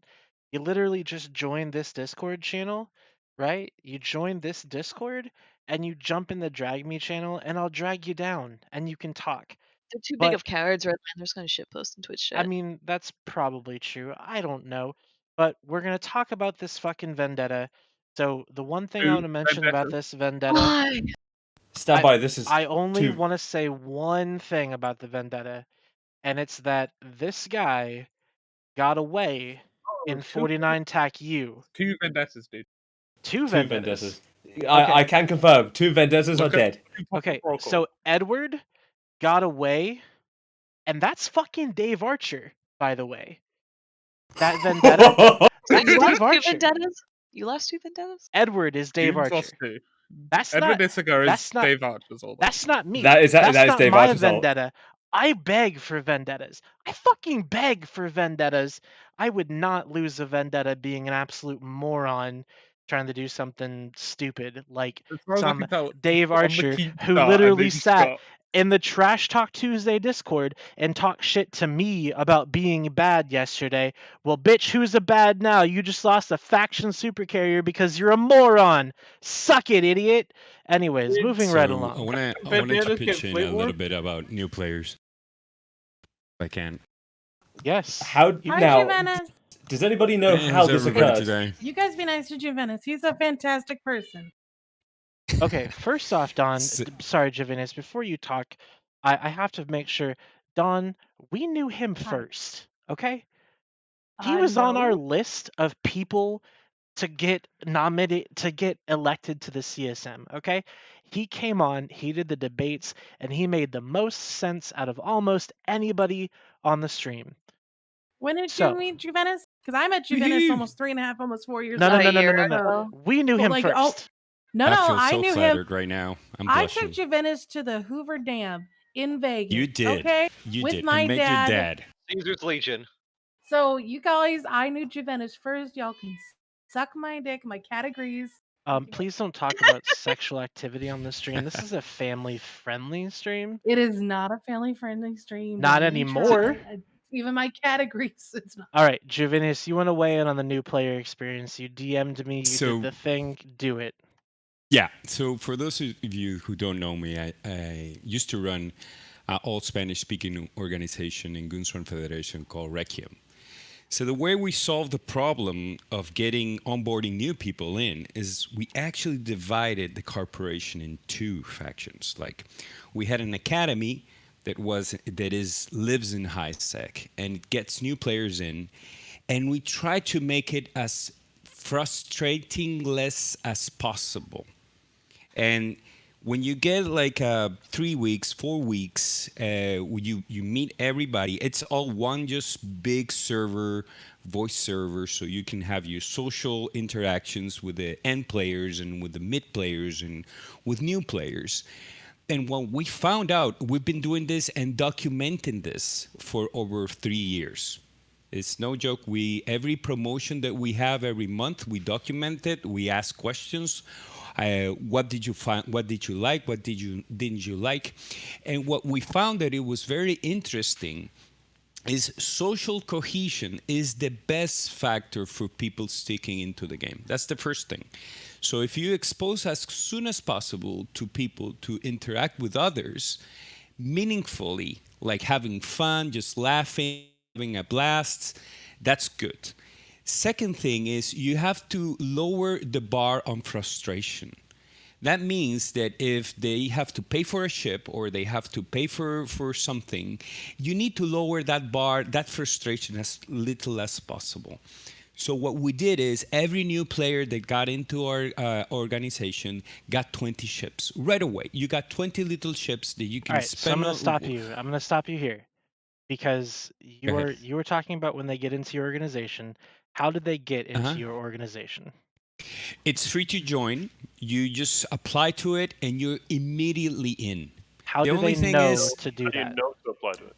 we do a lot of the way that we do the funnels to get people in the org is we do a lot of promotion of the org. Okay, We got do it. we do videos. If you search for tutorials in YouTube, you will find our organization's videos, like in-depth videos. So we Do you get our reach name out? out there.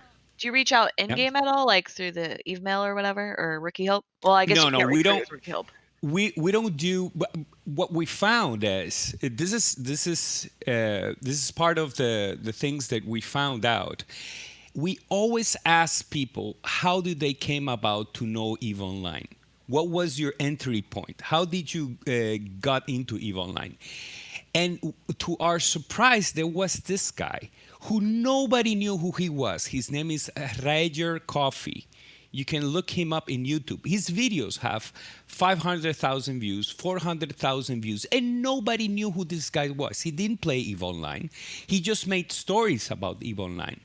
And people were coming into the game because of him, Spanish-speaking players. He's just a storyteller. Well, he's an amazing storyteller, actually. And it was so fun hearing him just telling about the stories about Gunswan Federation and Bob and this and that. And he made such a compelling way of bringing people in that we said, we need to shift the paradigm on how we recruit people. The way we should recruit people is actually going into YouTube a lot, going into Facebook a lot, and just trying to bring people in as they get exposed to the game and just getting our name out. And that worked for us like you wouldn't believe. Like, it got to a point where we were promoting like 20 people, 30 people a month onto our main organization. The biggest letdown was when they came into Nullsec. It was such a shock for them because they were so accustomed on their little comfort zone that we made for them in high sec, so they can go with their ships, they hang out with us. But when they came in and they saw people with bigger ships, and so we are actually the evolution of this that we're thinking over the years is we need to step it up like another step, maybe a low sec organization or something, or something in the middle between a null sec organization and a high sec organization. But the takeaway that I wanted you guys to have of this is, one, you need to have social interaction as quick as possible. It doesn't matter how good the tutorial is. We're not machines. We're people. We like to interact. We like to speak. We like to laugh. We like to joke around. We like to see the stories. And this is crucial because you need that connection, that initial connection. And the second thing is you need to kill frustration. But because if you give a person enough time, they will learn. But if you set up a bar too high or maybe not too much in reach, they won't try as much. So you need to lower that frustration. And I think I've been telling this a lot. Like, CCP should give every new player, here's 20 ships with different fits. You do whatever you want with those ships. You cannot sell those ships, and those ships, if you lose them, or either give them insurance for 100% of their ship for the first 20 ships. If you lower frustration on players, because if you gank somebody and they get 100% of their money back on their first 20 ships, like, they just go laughing on the bank on it. Oh yeah, I lost my ship. Oh, hi, nice to meet you. How did you kill me? How did you do it? But if you make that a frustration point, then people will just think, oh, this game is not for me. But the true Wait, you're thing talking about is, and it getting happened ganked? to, yeah, it could be See, ganked. It CCP could be has whatever. stats that show if you get ganked, you're more likely to stick in the game longer. I don't really think so. I don't They really have think the that's data. true. They have the data to back it up. I don't really. I don't know how they aggregated that data, but that's counterintuitive of our experience. The way that we saw it is if they come and form part of a group, in our experience of the people we recruited, and they form meaningful relationships. It could even be on a stream, but if they Okay. form meaningful So relationships, I'm sorry. that's the first. I have to interrupt you because Sorry. I totally agree with you about forming meaningful relationships. But how long do you think it would take to form a meaningful relationship with somebody? For Just us, short answer. short answer, in 3 weeks. Our program is 3 weeks, actually. Okay. It's just in 3 weeks, they come to the academy, they take 5 courses. We Okay. gave them So like how do five we get courses. We the take them out. players from 90% of them leaving after 7 days to sticking around for 3 weeks, long enough to join an organization like yours that, by the way, they have no idea that they should join if they want to learn more about the game, and making those meaningful relationships that will keep So them the around for first the thing long that they term. do, the first thing that they do is they Google, right? They put EVE Online Español, right? And if you expose them to the right set of resources, they will come to you. If you put like a tutorial on marketing, or you put like a tutorial on industry, and actually organizations invest on good tutorials, they just don't leave that to Eve University or to other teaching organizations, but they actually do good tutorials. That's like a funnel bringing people in. So player orgs have to do that. Now, how do you make CCP do something like that? Because it should be on CCP to keep new players in the game, right? Like, I'm not getting paid by CCP to develop their game in a way that attracts new paying customers, right? People staying in It, and it, subbing it, doesn't get me money. It all depends how you enjoy the game. I don't like to play games alone. I like to play games with people, and the quality of people you get to meet and the interesting stories they get to tell, for me, it's as enjoyable as any arc that I can do with missions. I don't know. It depends how social you are So you make as a friends, person. but you don't get money from more players subbing, right? You directly don't get a monetary benefit, right? Me as a person, no. If you So are how does CCP monetize it? if you are a group like Horde that derives its strength from having that massive number of people, there is a benefit to your gameplay to Okay, so putting in the how effort to recruit so people. besides Horde reaching out to players, how does CCP get new players, right? Because we all know it's 90% of new players leave after 7 days, and we know, I think, what was it? The stat was like was it a million? Okay, we'll round down. We'll say 500,000 players tried EVE Online. So that's what, 450,000 of them quit the game. Maybe 50,000 of them stuck around. But I don't know. concurrent players are I lower. So think how does CCP continue to grow the player base? That's what I'm asking. So the first thing is you don't have emergent gameplay or you don't have social games thinking the CCP should do all that job. It's I mean, on it's to their us, the game, right? players. So yes, I don't get it's money, so their why does field. it matter if I It recruit? Like, I can make no, instant game, but I can't it's translate that to my real life job, right? I don't know. They make the ships, but you're the pilot. I think it Like matters, Rain, what for is two the reasons. it doesn't really matter if they make the game or not. Like it's people who populate the game and make the stories. So you need to have that for. I know I'm sounding repetitive maybe here, but I think if players do understand that you have to be approachable. That's the first thing. Like, here's my gaming tag. You can gaming. You can message me anywhere. I don't think of me of the CEO, that unobtainable person that you have to be on a social circle on Mount Olympus to get access to me. If you're that type of person, of course people are gonna get frustrated. And then they're not. Oh, I won't ever have access to this person. But if people are more approachable and you actually feel that it's a game, even though you can be playing a character, a dictator, or whatever you want to be, but you actually trying to make those relationships with people. Like I remember I talked to Redline and I told Redline, oh Redline, you should do the Redline factor, and just talking to people, it's fun.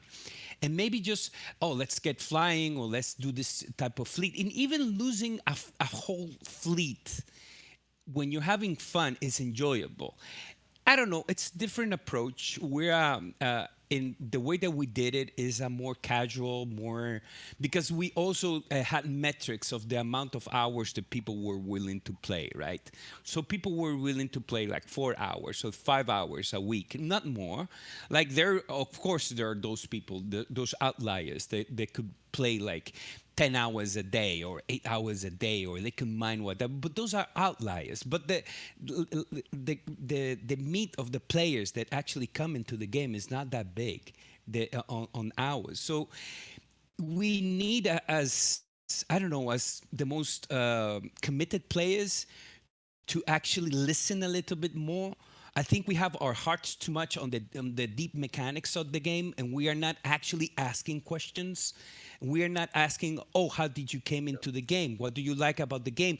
But just ask a random player that you see, just send him a message, and you will hear, because I don't know, it's like you cannot imagine a color you haven't seen. Like, how do you know the answer if you're not asking, right? You're And dancing around her question. that's how been our You're approach.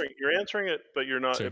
I think what he's saying is that it's not up to CCP, right? I mean, I find a little irony that you are such a community-driven person, yet when it comes to trying to make sure the community thrives, you're like, "Fuck it, not my job," right? And you don't make any money. I get the dichotomy of it, though, that you don't get paid to fix this game. I think that's why my first answer Yeah, is I didn't shame say on that. I us. think it was Shame on Rain who us. said It's that. our job It is as Rain who said that. community. He's talking to Rain. Yeah, I'm Yeah. saying it's Rain, right? I'm saying it's Rain. Oh, All sorry. right, so I have a corp in EVE Online, right? I created a corp and I say, you know what? I'm gonna go out and help new players. I can't recruit and rookie help because that's against the rules, but I can, I don't know, mail people or answer questions or DM them to try and recruit them, right? And like try to get them on board. And I put all my effort out there, right? I try to follow the YouTube algorithms. I already stream. I'm already big in the community. You can find me all over social media, right? How do I encourage players to find me in game without them going out and Googling tutorials on YouTube, all right?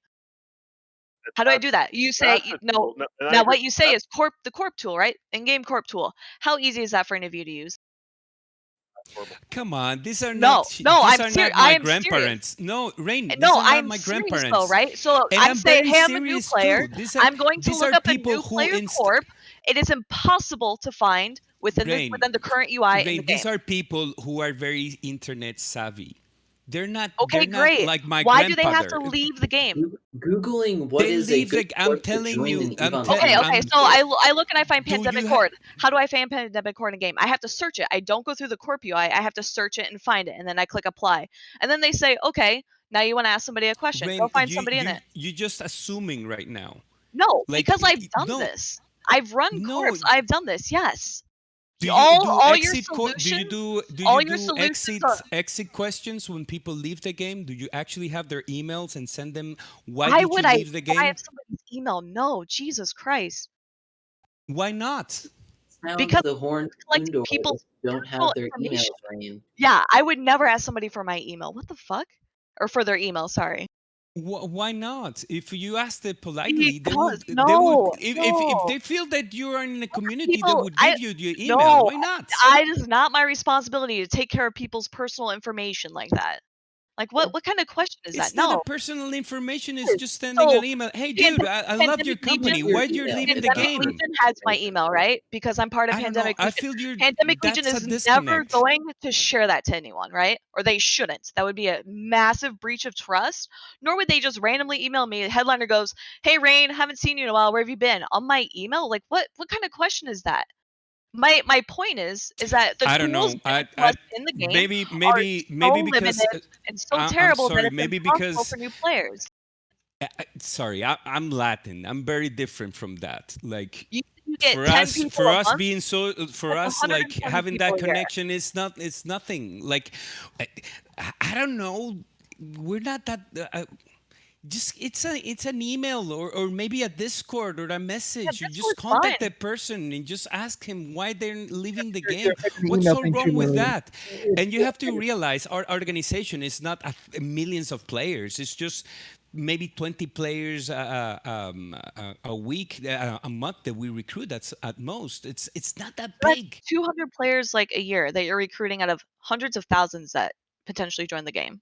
How do you increase those numbers? Like maybe numbers aren't your goal, and I get that because as you get more quantity, you don't get the No, quality of actually, but how do you you can recruit look at our more? numbers, and our numbers are actually amazing. Because they're I'm just pretty yelling at each surprised other's of our mouth. retention. Because the Yelling data is in an internet savvy world where people know how to use all the tools. 7 days they still quit, and they're not getting the experience they need. That's just the fact. So I think both sides are valid. You guys have your tool, the tools. I think they're valid. I think again, there's multiple paths to success, but the game itself isn't actually helping any of the paths to success. How different is that from how long people usually last in other MMOs, though? of the other MMOs release those stuff? To proportional. Be my And guess. I to don't be know. fair, I want to answer somebody who wrote this in the comments.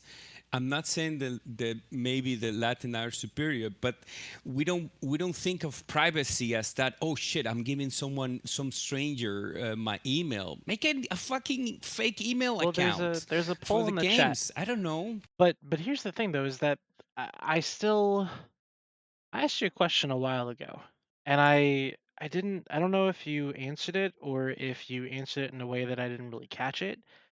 But basically, what all you're talking about your organization and what your organization does and all that kind of stuff, and I That is really my experience. appreciate Yes. what you guys do. But what I'm saying and what my entire point has been is that we not only need organizations like yours, but we also need a way for new players to organically discover those organizations, and So for those this organizations for those organizations to not only be available but to be able to be matched with that specific person's activities in the game. For instance, in yes. 2018, an activity tracker was released. Can anybody in the chat tell me what the activity tracker is used for? Maybe notifications for a thing you've done 2 million times before, but you've only got tier 1 twice. Track activities. They Redline, really there's need to something. expand on the There's activity tracker. my idea of coming here was actually a comment that I made that CCP should make incentives for organizations that have good player retention. And they should like reward organizations. They should offload player retention to organizations, right? Word And they is should having players to do stuff with. Like that's the whole point. what? Come again? The entire purpose, like the reward is having other people to play with. Like that's why you generate content. So there's people. Yeah, you do. But imagine an organization that would actually, if those players, new players that are joining your organization, be it an academy or whatever organization, if by the metrics of CCP you get more retention, they give you some experience point or some bonus point, some type of No, compensation, absolutely not. make a VPN Because that basically what you would run into with and that like the system's is so easy the to hold on, abuse. let me so what you would run into with that is the exact same thing that you run into with HiSec currently, where you have corps and alliances that literally just spam every single new player every single day with mails saying come join this corp and getting fucking rinsed for everything that they like for taxes and all that kind of stuff. It's just a money farm. They learn nothing. If you incentivize that, that's all you do.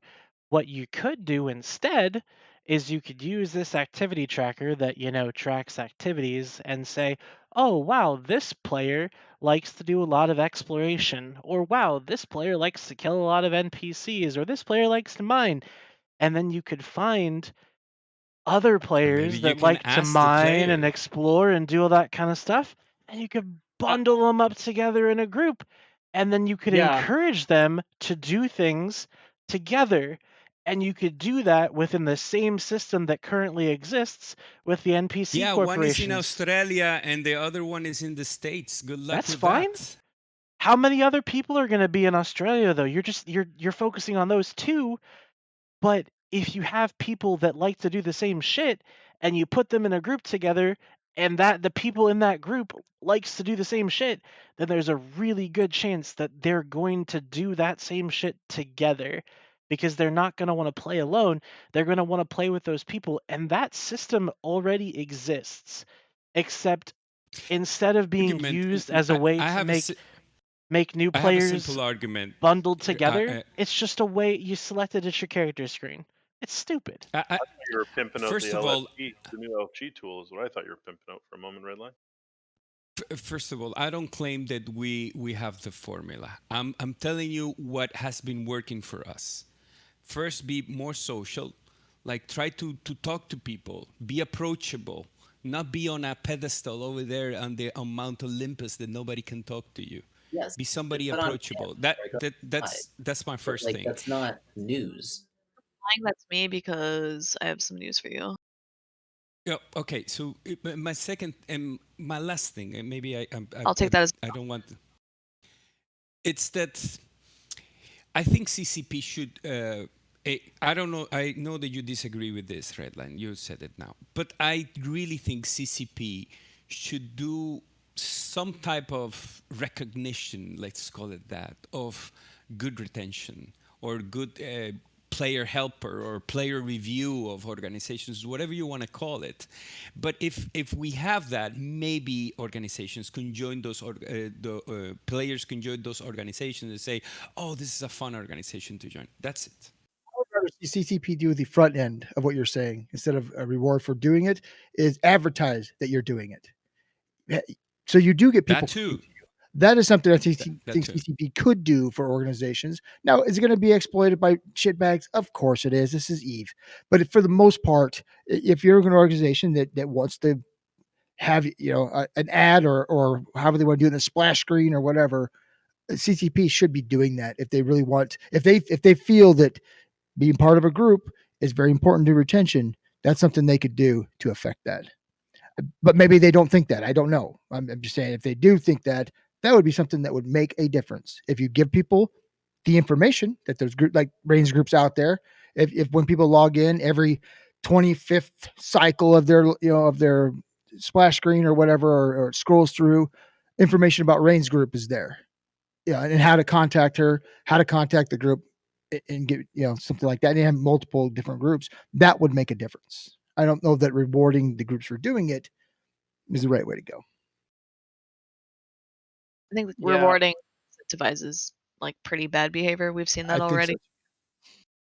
I do think they should do more with the activity tracker. One idea I've had floating through my head is give activity tracker milestones SP rewards so that people think that there's more of a way for them to catch up with people who've been around forever. To be fair, this could pretty much all be solved with the agency window. I don't really see how players have that anything, because the agency window right now has had a couple of improvements. Namely, they have added stuff like factional warfare to there. They've added mission running, etc. Why not just have a separate window that shows groups that are doing those activities? In that agency, You mean like the window that they have? in that agency window, there are drop downs, and there's things you can hover over that come right back to what Redline was saying earlier. Like if you are in the agency window under cosmic signatures and you hover over the probe scanning, it pulls up another little window that explains to what it is, and then it says cosmic signatures require probe launcher scanner probes. Yeah, and it gives you a chance to jump to the career agents if you want to. I think the agency thing is the direction you're talking about, Redline. I think they're at least working on it, and from what I can see, it looks pretty good. It's not like there's nothing out there. There is something there. Can we just say, like, we are like in the most coddled, like, new bro fucking territory that we've ever been in this game. Like, it year after year they get more coddled. I mean, it's fine, but I'm just saying, like, we're all crying about new bros and player retention and boo hoo hoo. This is a tough game. It's a tough game to play, right? And you're gonna get X, Y, or Z. Like, I don't know, man. Like, if you need that amount of coddling right out of the gate, I don't know if you're gonna stick around too fucking high. Survivor bias. We already talked about that, right? How the UI can be improved, but now we're talking about, okay, so Eve's a social game, Eve's a community game. Okay, what in the game shows you that? Oh, you have to go externally and Google and then try to figure it out in game. Okay, great. That doesn't really help anyone. Like that was like literally the entire point of my questioning. Why can CCP not improve the Corp UI? Why can You know, I mean, like the Corp UI is like the easiest example. If I try to look up new players, like everything under the sun comes up because it's so buggy that players just click everything because that's the only way to like get your group advertisement out. It's not great for the Then game, and it's not great for can we people. agree that EVE Online is not a game known to have a good UI? I mean, it's dog shit, and then they say they improve it, but it turns out to be more dog shit every Yeah, year. it's really Is that bad, something yes. to be proud of? To have a bad UI? They know this. Why aren't they fixing it? It's not a perfect game. I mean, I you don't say to yourself, expect imagine if perfection. EVE I Online. expect something besides dog shit. Look, Man, like could you imagine if EVE Online had a good UI? Yeah, I can imagine. Thanks. I just got back here and everyone's hostile, so sorry about that. Nobody's Here's hostile. We're just having a conversation, dude. Hey, Like, Loki, all did good. you enjoy being in the beehive for the first time? What's that on your show? Yeah. The echo chamber? Yeah, it was great. I got to go through the propaganda machine by myself for the first time. It You was gotta talk to Was that your first, Asher. It's very hard. appearance as a goon All right. pet? So we're definitely not done talking about this topic. So we're gonna stick on this for a few more minutes because I feel it's important that I forget who it was that mentioned coddling. I don't expect any type of coddling to be done. I said coddling. I don't expect. Oh yeah, it was you, Loki. So and Livia, I see you there, and I'm gonna pull you in here in a second. I just want to finish this point. So Loki, I don't expect any type of coddling to be done. I don't expect anybody to hold anybody's hand and walk them through every single step of the game. That's not shit that I want to have happen. And it is something where it's a little bit because it is you can learn the game the hard way. But the thing is that when 90% of people that install this game for the first time fuck off within a week, there's a problem there. And the biggest thing that I can see is that the learning curve is too steep. And it's not because there's not enough coddling, it's because there's literally not enough information within the actual game itself for anybody to be successful in playing the game. Like, Yes, CCP has been I relying on third-party tools like since forever, correct, right? and that's Yeah. not fair to anybody who installs this game and plays it. What third Now, are you talking about? I'm you sure. I mean, if I want to say fit a ship, I go to Pyfa. If I want Okay, to I'm just making sure that's look what at I'm saying. anything, I go to and Dotland. who I look told at you about Zkill. Pyfa? I look at Who told you about Pyfa? Who told you about Dotland? Who told you about Zkill? Who exactly. You informed you need about these things? people. You need people to do that. You know, honestly, like there should be I some kind wouldn't of count Zkill disclaimer in the when you download this fucking game that about just says, "Look, you're gonna need to go find people. You're gonna need to go find a group. Here's our like top 100 recommended whatever." But honestly, like what you should do, this is the problem, right? Is that people try to make money off of new bros, and it becomes this whole fucking weird, toxic, fucking high sec thing. Like literally, Eve University has been a thing for fucking forever, and I don't think they are doing very well right now. Okay, who And they're knows that though? and Who they're a knows about group. Eve University? Well, exactly. But my point is that like nobody does. And my point is that they're not doing well as far as I can tell. They're not doing super well. They're not Easy doing as line. well as they were Yeah, but doing. I And think groups like that, no, hang on. But groups like that, right? Don't like turn profits from their members. Like they're legitimately there to help new players and teach them stuff. And it's debatable what you're going to get out of it at the end of the day. But if you're a brand new player, there's a whole bunch of support and it's right there, and they're probably not going to fuck you. So like CCP should be looking at people like that, the groups like that, to send new players to, right? Not like Joe Smo has a 600 man high sec corp. Come learn how to mine and other stuff But too. We why? PvP at a high I level. disagree with Why that. I doesn't disagree with CCP that. just Because simply make those I can build groups? one. I can build one, and they're literally gonna farm all of my wants and needs. I'll have Titans coming out of my fucking ass Okay, because I so will Well, just why doesn't exploit the CCP living make that shit out of fucking them. You group guys then? before we're talking, what's transversal velocity? And one of the best tutorials out there is actually made by Turn Bay, I think it is. It's called Combat Mechanics. I think it's Turn Bay or one of How many the views Eve does that uni guys. tutorial have? Go and see it. And I literally got a guy to translate it because it's so fucking good. It's Combat Mechanics. It teaches you in 2 videos everything that you need to know about PvP, about missiles, about what's a transversal, what's a fall off, all of those complex things you get to see on a YouTube video for right. 15 minutes and learn So it. so But here's a the guy. thing, my Here's a YouTube argument channel. here called Eve Yeah, Pro but Guides. No, your argument is that there's YouTube, but there's information out there. Here's a YouTube guide on. It's called Eve Pro Guides. It's radial velocity lesson. It's been out for 5 years. It has 4,400 views. They'll be able to you figure it out in didn't. the game. It's sorry, but that's not the video that I'm referring to. Okay. It's. I will find it and link it to you. But my idea here is, Eve University, we shouldn't lean too much on Eve University and other academy organizations in order to teach players. On the contrary, we should integrate those tools in our organizations and say, oh, this is the best video to teach about transversal and about fall off and about all the combat mechanics. What the heck is a fucking radius of Christ. whatever? Okay, I don't look, know what I that get is. it. I get it, right? I'm with you on that. Those are complex mechanics that it takes time to practice and learn. But you are full of shit if you think that all a new player needs to know about the mechanics of EVE Online are approach, lock, and orbit. That is horseshit. That is Don't unequivocal change the subject, horseshit. Redline. It's not the subject. You're literally saying that there are It's not external it. I'm tools, not saying but that. there are I'm saying no that if you, we're prompts. just jumping around for Christ's sake. We're trying to work with the new player experience. If you want new Redline. player experience and retention, you need to have good social interactions and you need to have good teaching tools so they can teach themselves. These are not stupid people. These are people who came into EVE Online. They probably played other games very competitively. They came into this game and they got frustrated because they didn't have enough That's my information question, at though. hand. Where are those tools in the game? And your answer is they're not. We as players have to do it. You're Okay, totally great. right.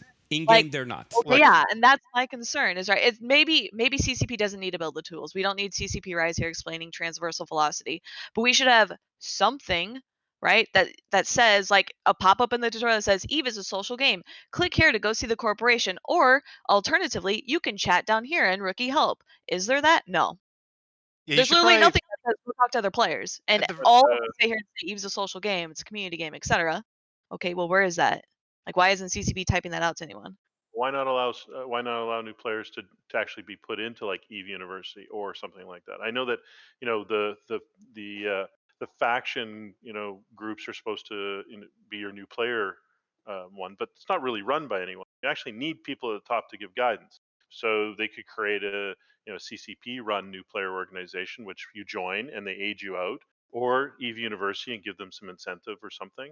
But that's hard to do because then people are like, oh, we're going to scam it or whatever. So you need some sort of management control. But I mean, that's the whole point, is to get people in and talking easily, not just because they can Google it. I think Redline's So, point was can anybody tell me what transversal the velocity was ISD only does? found by 4,400 people, right? That What was your point. what do the ISD and EVE Online do? Questions and rookie help. That's the Okay, STAR program. I think that's the rookie help one. There are other ones that do like bug hunting, news players. reporting. Okay, Yeah. so player support, volunteer support for EVE Online localization.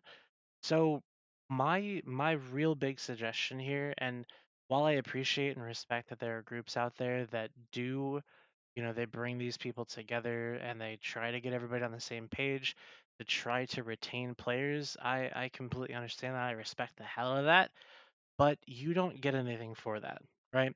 You get the satisfaction that you're helping out new players, but nobody says, hey, you should join this group if you're interested in learning more about the game.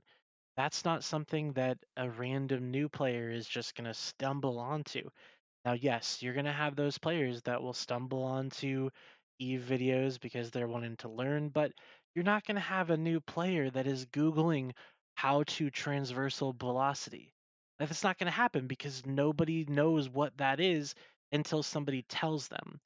So, why not, instead of relying on players to create these groups, to organize and run these things, why don't they just create them for them Well, it's using something because like the activity tracker? the easy answer is they're spending so much money rat fucking the fucking economy that they don't have any excess funds to pay for Okay, that shit. so we We have taught expert systems. we beat that dead. We beat I that know. topic dead. But I mean, literally, that's what's going on. Like they have they have a finite budget, right? And MMOs are expensive, and new content is expensive, and I understand that. But they already have the volunteers, right? So like consider this. So you make a new character in EVE Online, okay? You select your race, you select your school, and you select like your career. I don't fucking remember what it is. But those They took a lot of selections, that out. A lot of Miners that out. University and well, blah I blah mean blah that's blah. fine. But those selections end up determining which NPC corp you join, right? So why not, instead of you join the game and you're automatically in a corporation, why don't you join the game and you are truly just totally alone, right? And as you go through, you're introduced to these career missions. You're introduced to something like a Sisters of Eve epic arc that will take you through, teach you some of the basic mechanics, teach you about what exploration is, what mining is, what ratting is, give you a little taste of what wormholes are like and how scary they can be, give you a taste of what unrestricted space like nullsec can be, and how dangerous that is, and how low sec could also be dangerous, but they're all three of them are more lucrative than the high sec space you could inhabit if you just stick to it. Imagine that throughout these arcs that these characters go through, they learn what EVE Online actually has to offer. Instead of being given a choice of purchasing a pack that will let them try something that they don't even know what it is when they go to try it, they are shown through these missions that are totally optional, by the way. So an existing player that's just creating an alt, you can skip that shit. Whatever, go for it. Who cares? But these new players, they go through this similar to what a starting area would be, a true starting area where they are guided through the process.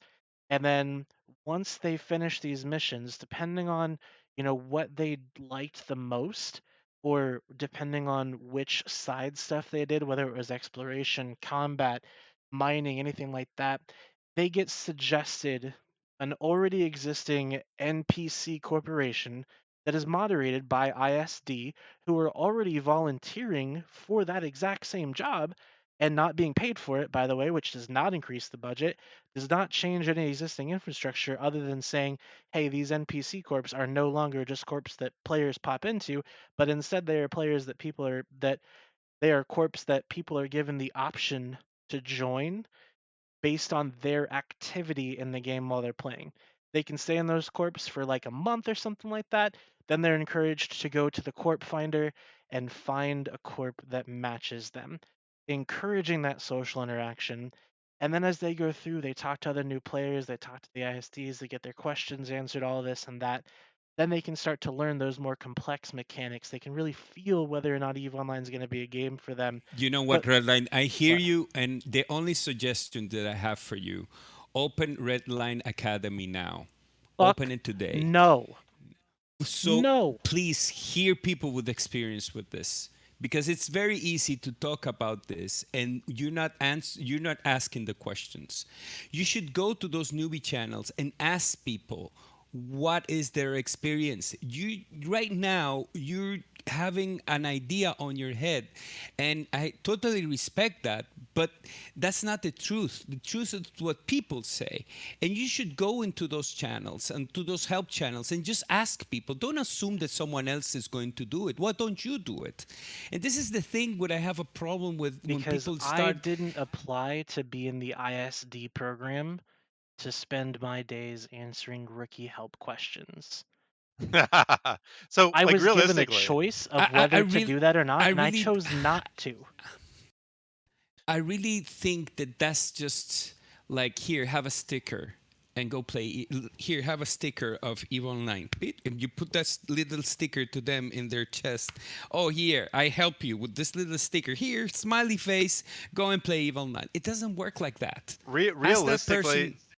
realistically, you could take Redline's, like what Redline just said, right? You already have this tutorial, you already have epic arcs. Literally just tweak them a little bit. You could literally do that. It'd be very easy, actually, right? It would require somebody to actually do something at CCP to get that done. That information should be conveyed in some form, I believe, as you start the game. Like, I think that that's actually important.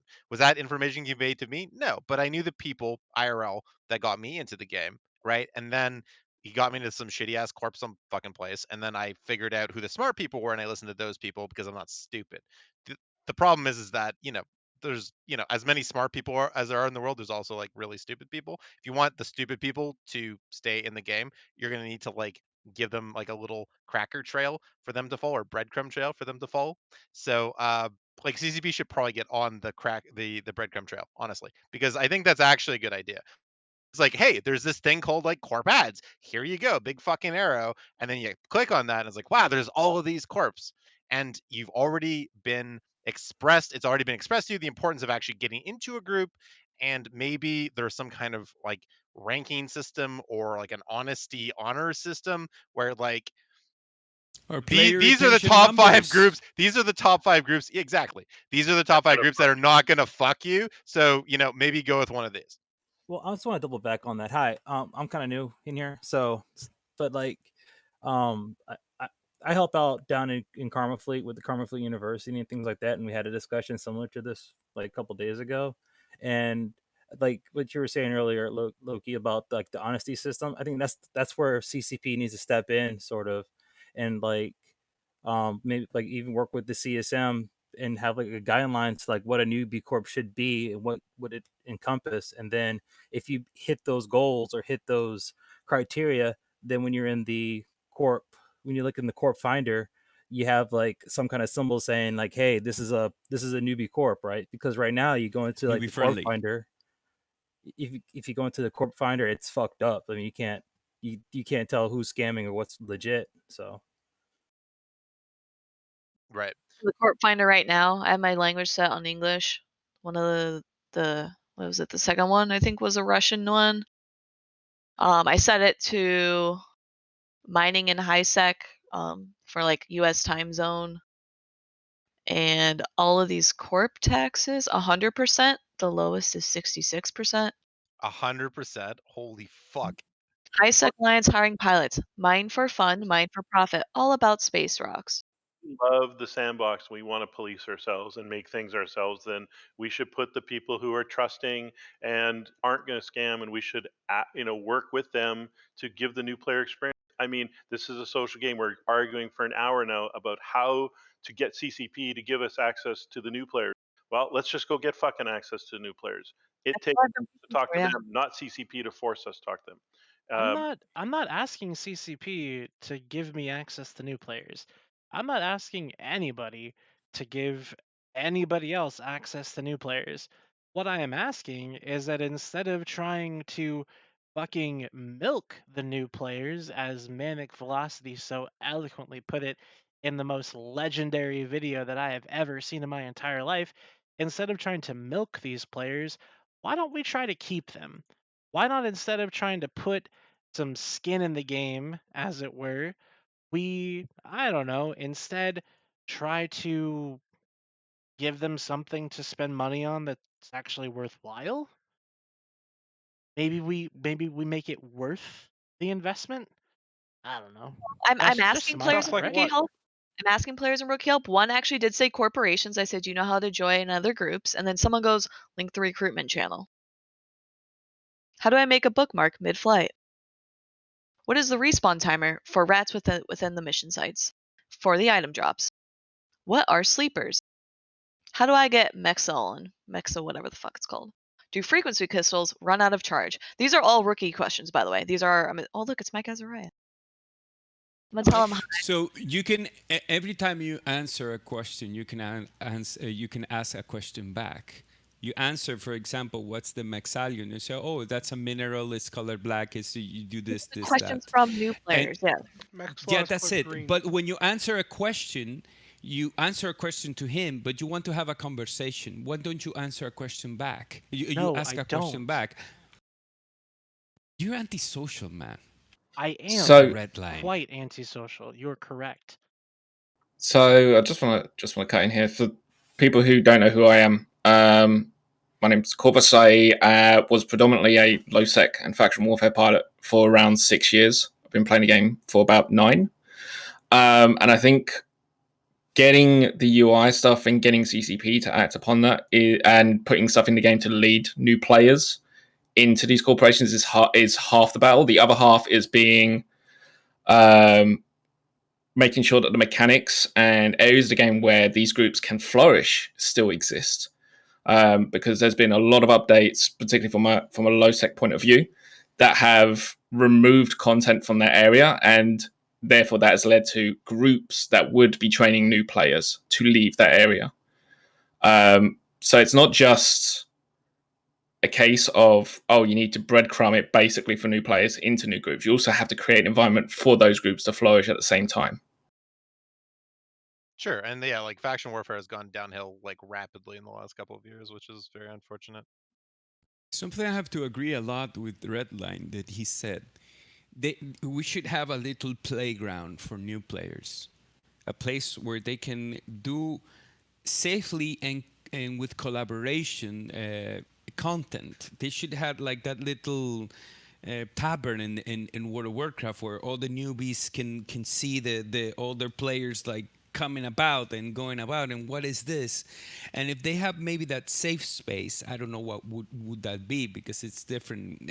Redline talked about an instant space or something, but it would force people to collaborate together, because there are people, I don't know, people that if you're an explorer or you like PvP, maybe you don't like those stuff at the end, but you will most definitely get talking to other players that are with you, like, dude, what's this game about? I don't know. I just looked at it at YouTube and it was interesting. What are you doing? I'm doing this. And you're trying to force a little bit of collaboration with other players, other new players.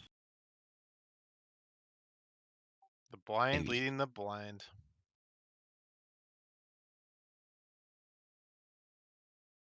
That's a lot of dead silence. I mean, I've said literally everything that I've had to say. So I mean, Yeah. if Yeah, anybody maybe else have has a- any other points, then feel free to put them on there. But you're not going to convince me that I'm wrong in what I'm saying. That the way that the game approaches new players is wrong, just in general. Like they need to rewrite the whole The thing goddamn is, thing. this is the thing about EVE Online is that EVE Online is not a single instance. I play the game alone type of game.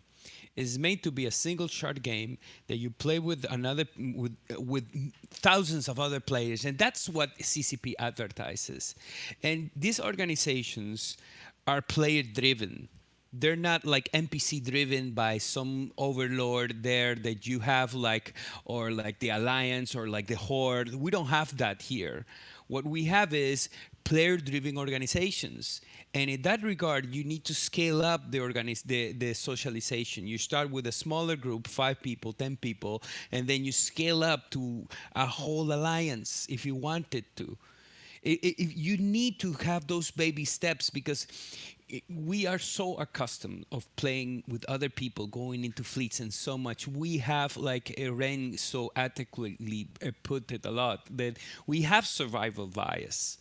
And this is the thing: if we don't answer the, we don't start like asking the question. I know CCP does this a lot, but us as players or as leaders of our organizations, we don't ask those questions to new players, and those players are lost. We're not gonna have a great picture on how to retain them.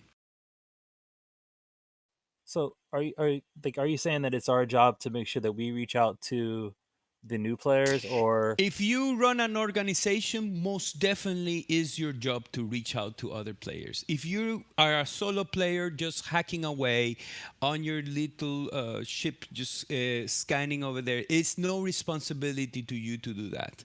But if you run an organization, it's most definitely your job to do that. To do what? Why would I reach out to other people To if help the other people. corporation isn't designed for new bros? Like if they showed up, they wouldn't have Exactly. anything to do. They'd be bored and they'd leave. So I run a large organization. What's my responsibility?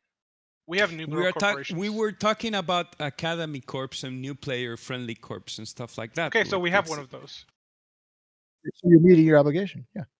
You have to do all the work and so reaching you out. don't recruit. So you don't recruit people. You don't reach out to recruit people in that organization, Billy. They do, yeah. Case in point.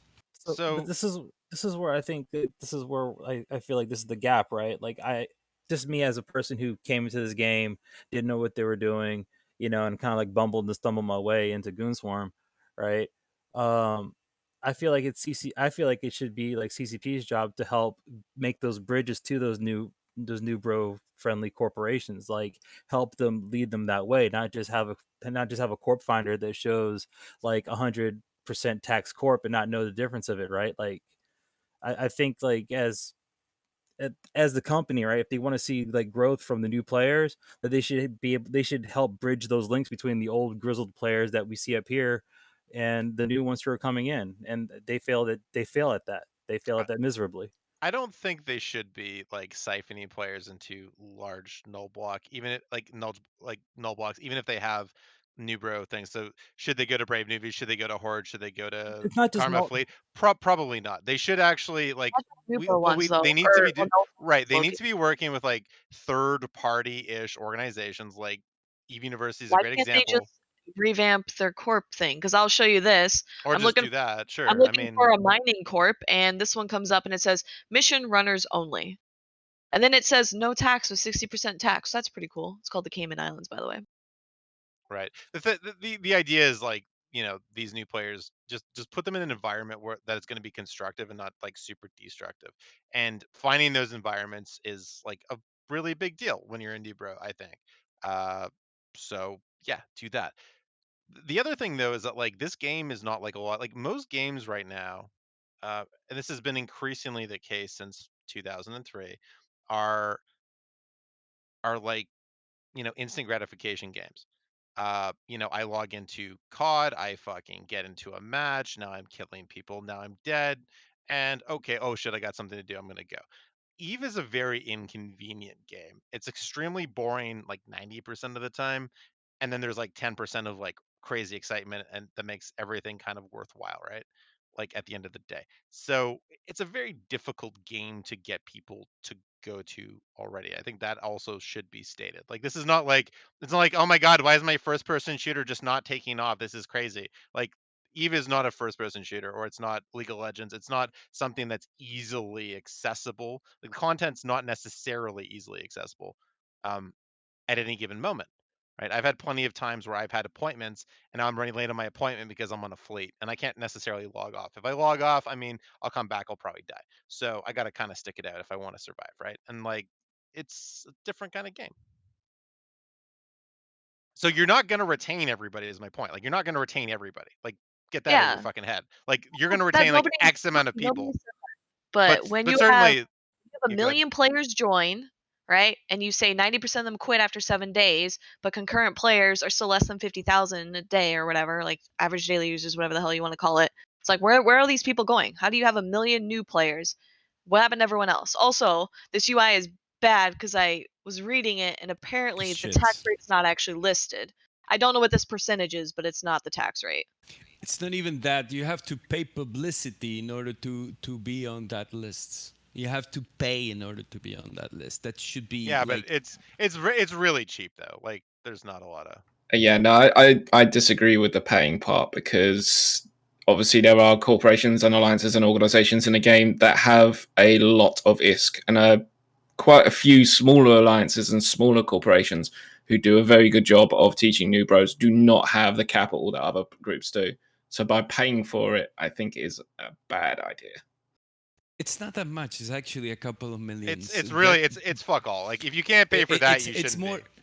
It's more of an inconvenience, actually. They shouldn't even have that you should pay. Like, for Christ's sake, let organizations promote themselves on recruiting, and they have like put a little link to a YouTube video of the organization, so you can this is this organization, this is what they do, this is the little bio or whatever. So this I don't know.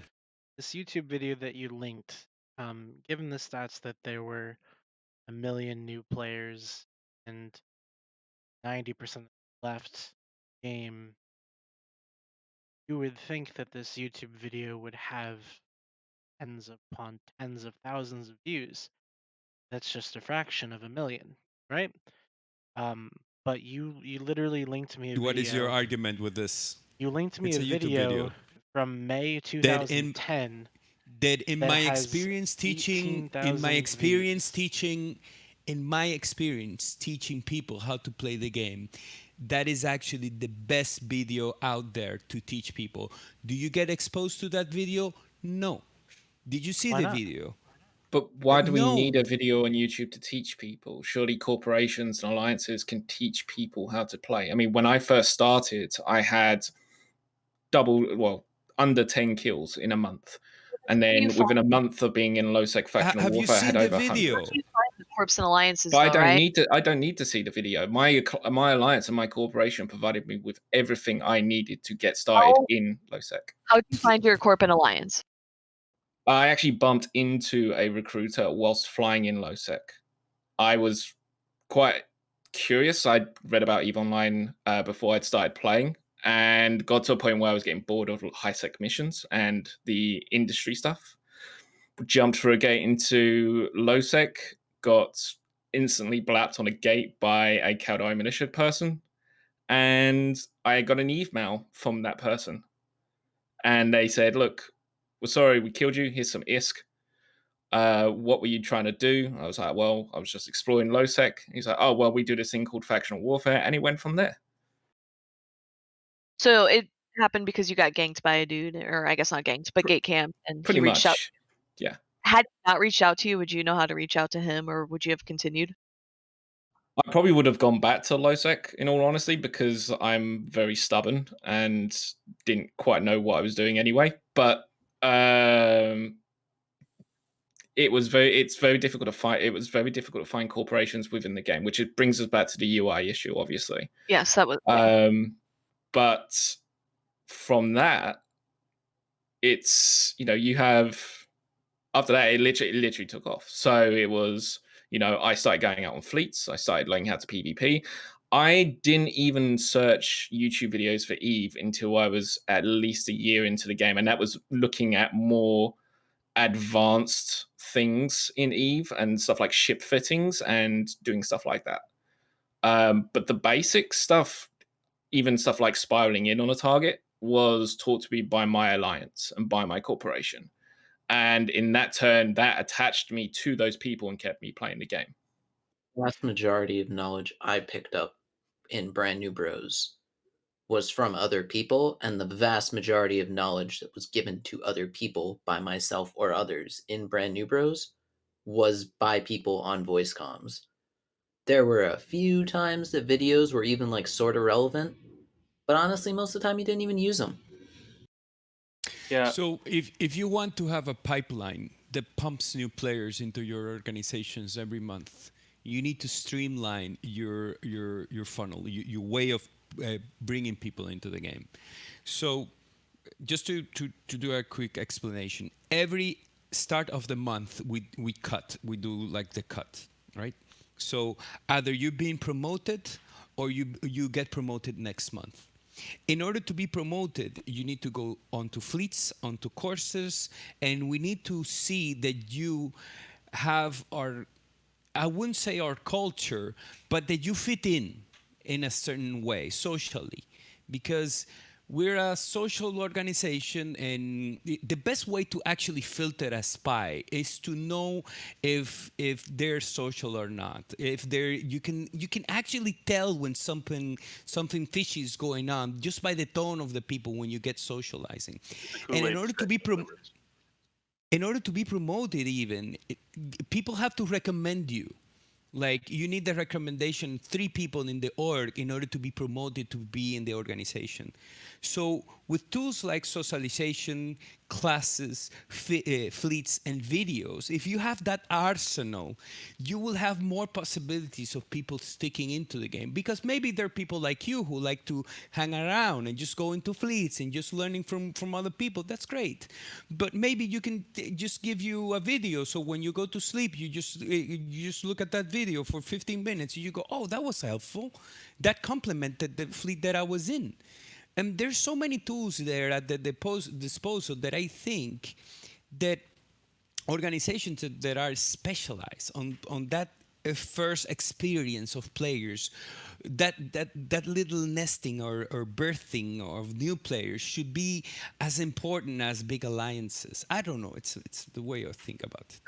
does that not sound? I mean, if I was a new bro and I was coming on and I joined a corp that reached out to me and they went, "I need to do this class, I need to do this socialization." I mean, that kind of just feels like indoctrination in a game, and I think that would turn me off. I think game definitely. It's not. It's voluntary. Like we're not putting a gun to you to get into the organization. You enter if you want. There is actually like a website you can go and see what the organization is about. There's Okay, an but intro video. I'll stop you there though, because like move up, and at that point, it's forcing me to do X to like advance.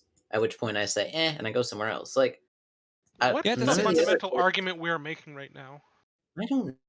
I feel like we're remember talking anymore. about some weird fucking like I've been only been here for like 15 minutes, but I feel like we're literally just talking about circles about like new players. Like We kind of We are. We are. Yeah, that was the Was topic. I think. CCP? My point was CCP needs to do more to help new players reach out socially, right? Or give veterans better tools like a corp recruitment, like was the easy example of being able to reach out. I mean, veterans also shouldn't really be able to access Rookie Help, but there's ways around it. Right here, Mike Azariah is actually like probably the sole dude in Rookie Help chat right now. He goes, best places to learn are here in Rookie Help, Eve Uni, Wiki, Google, and YouTube once you figure out what questions to ask. So even he's referring to people outside of the game to get their questions answered. Because he has to, because there's nothing Because in there's game to nothing do else, that. yeah. Right. He's not saying, Exactly. hey, use the skill tree, or hey, use the search function, or here's how you get to your assets. He's literally saying just Google it. Right. All right, I ask think it's a game I played recently that I haven't Googled something about it though. We Google stuff about all games. I mean, that's just kind of the way things are right now. You know, that's where they've moved to. That's a bad argument to say it's bad. Everyone does it. I mean, I Google stuff about Cyberpunk 2077. I've Googled stuff about Conan Exiles, right? But did you Google Because basic skills like within the game of like how do I walk in Cyberpunk, or did the game teach you that? I'm smart enough to figure that out on my own. I didn't need to be taught that. Well, did you learn how to switch your weapon or plug in implants or Yes, If he had told you, would you I have don't know figured out I don't know if the game taught you that or not. I don't actually don't remember. Can Because I it's just? intuitive stuff. That's you would intuitive not stuff. I mean, have that's figured out how a to wrong unfuck your example. overview. I think Because it's the overwhelming point is but both sides have some responsibility and option and opportunity to make things better. Can I Neither one just? side is the path or the answer. Can I just throw Corvus a bone and say that um, so faction warfare is extremely instructive. Now, obviously not to like brand new players, but after those brand new players have had a little bit of time in the game, faction warfare is actually a great like next step to get people into a system. They're learning how to PvP. They're PvPing on a regular basis. They're making a little bit of ISK.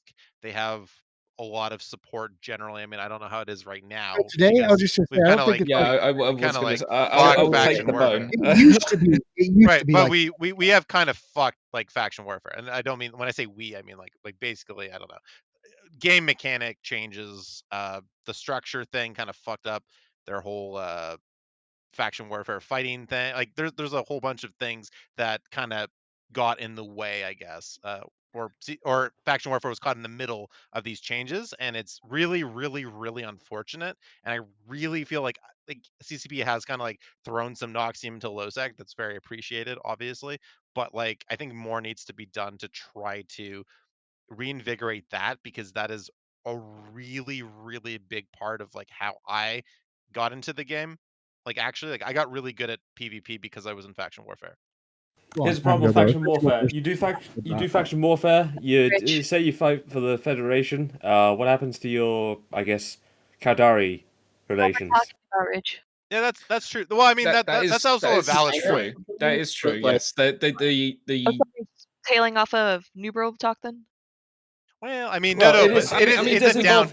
it's a Okay, it downside. doesn't. It's a Oh, downside to doing faction warfare. Like Rich has a point, right? At the same time, like I don't give a fuck. Like I went straight to nullsec after faction warfare.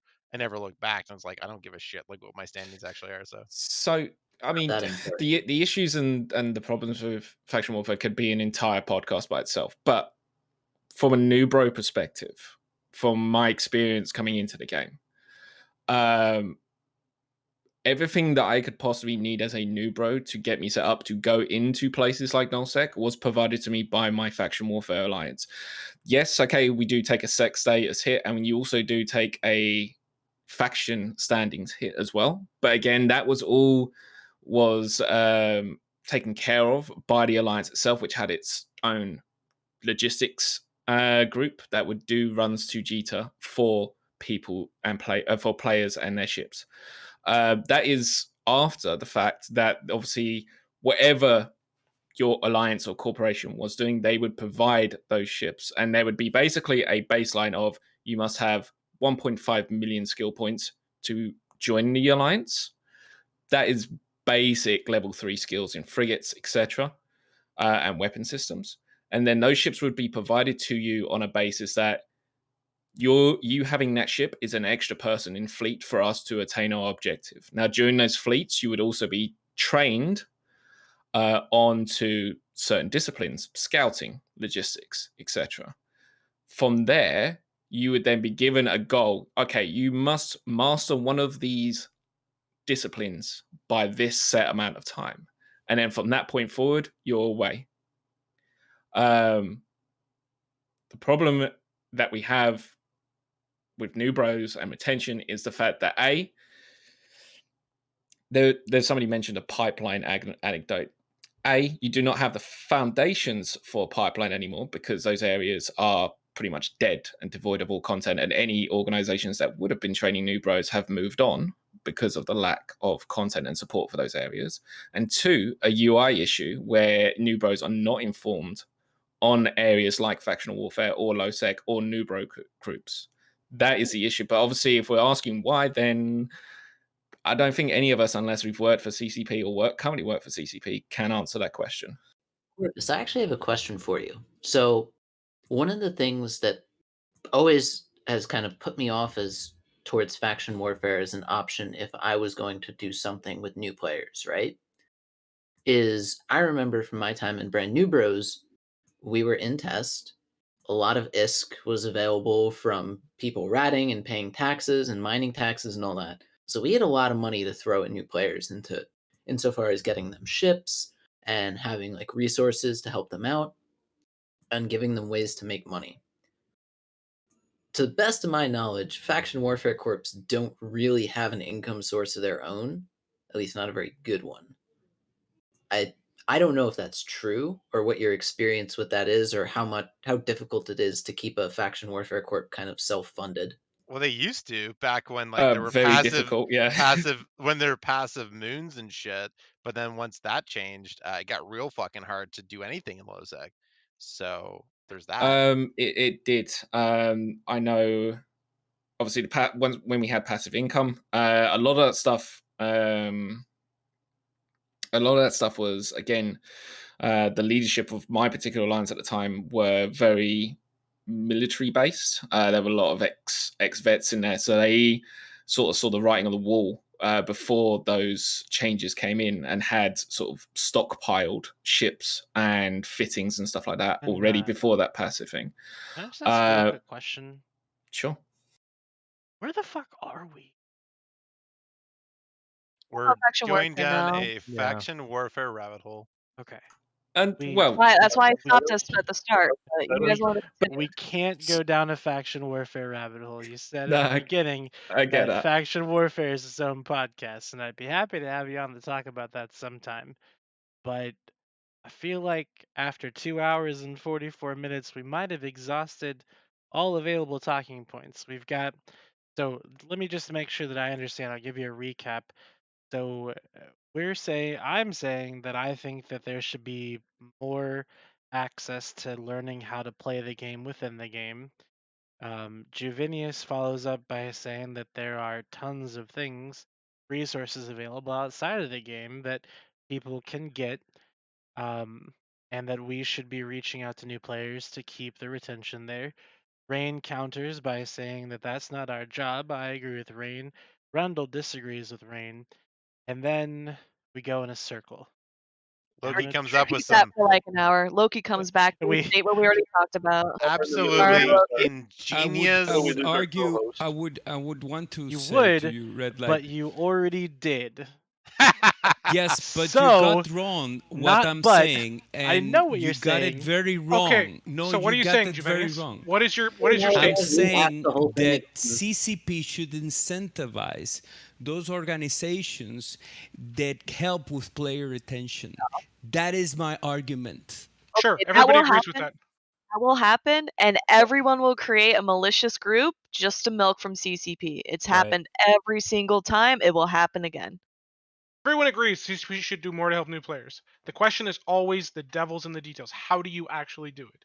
Because the reality is, no matter what you do, people will find ways to abuse it. People will find ways to cause problems with it.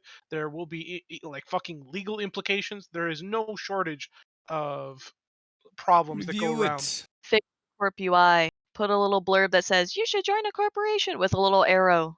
Wow, Can they good just brain. slide?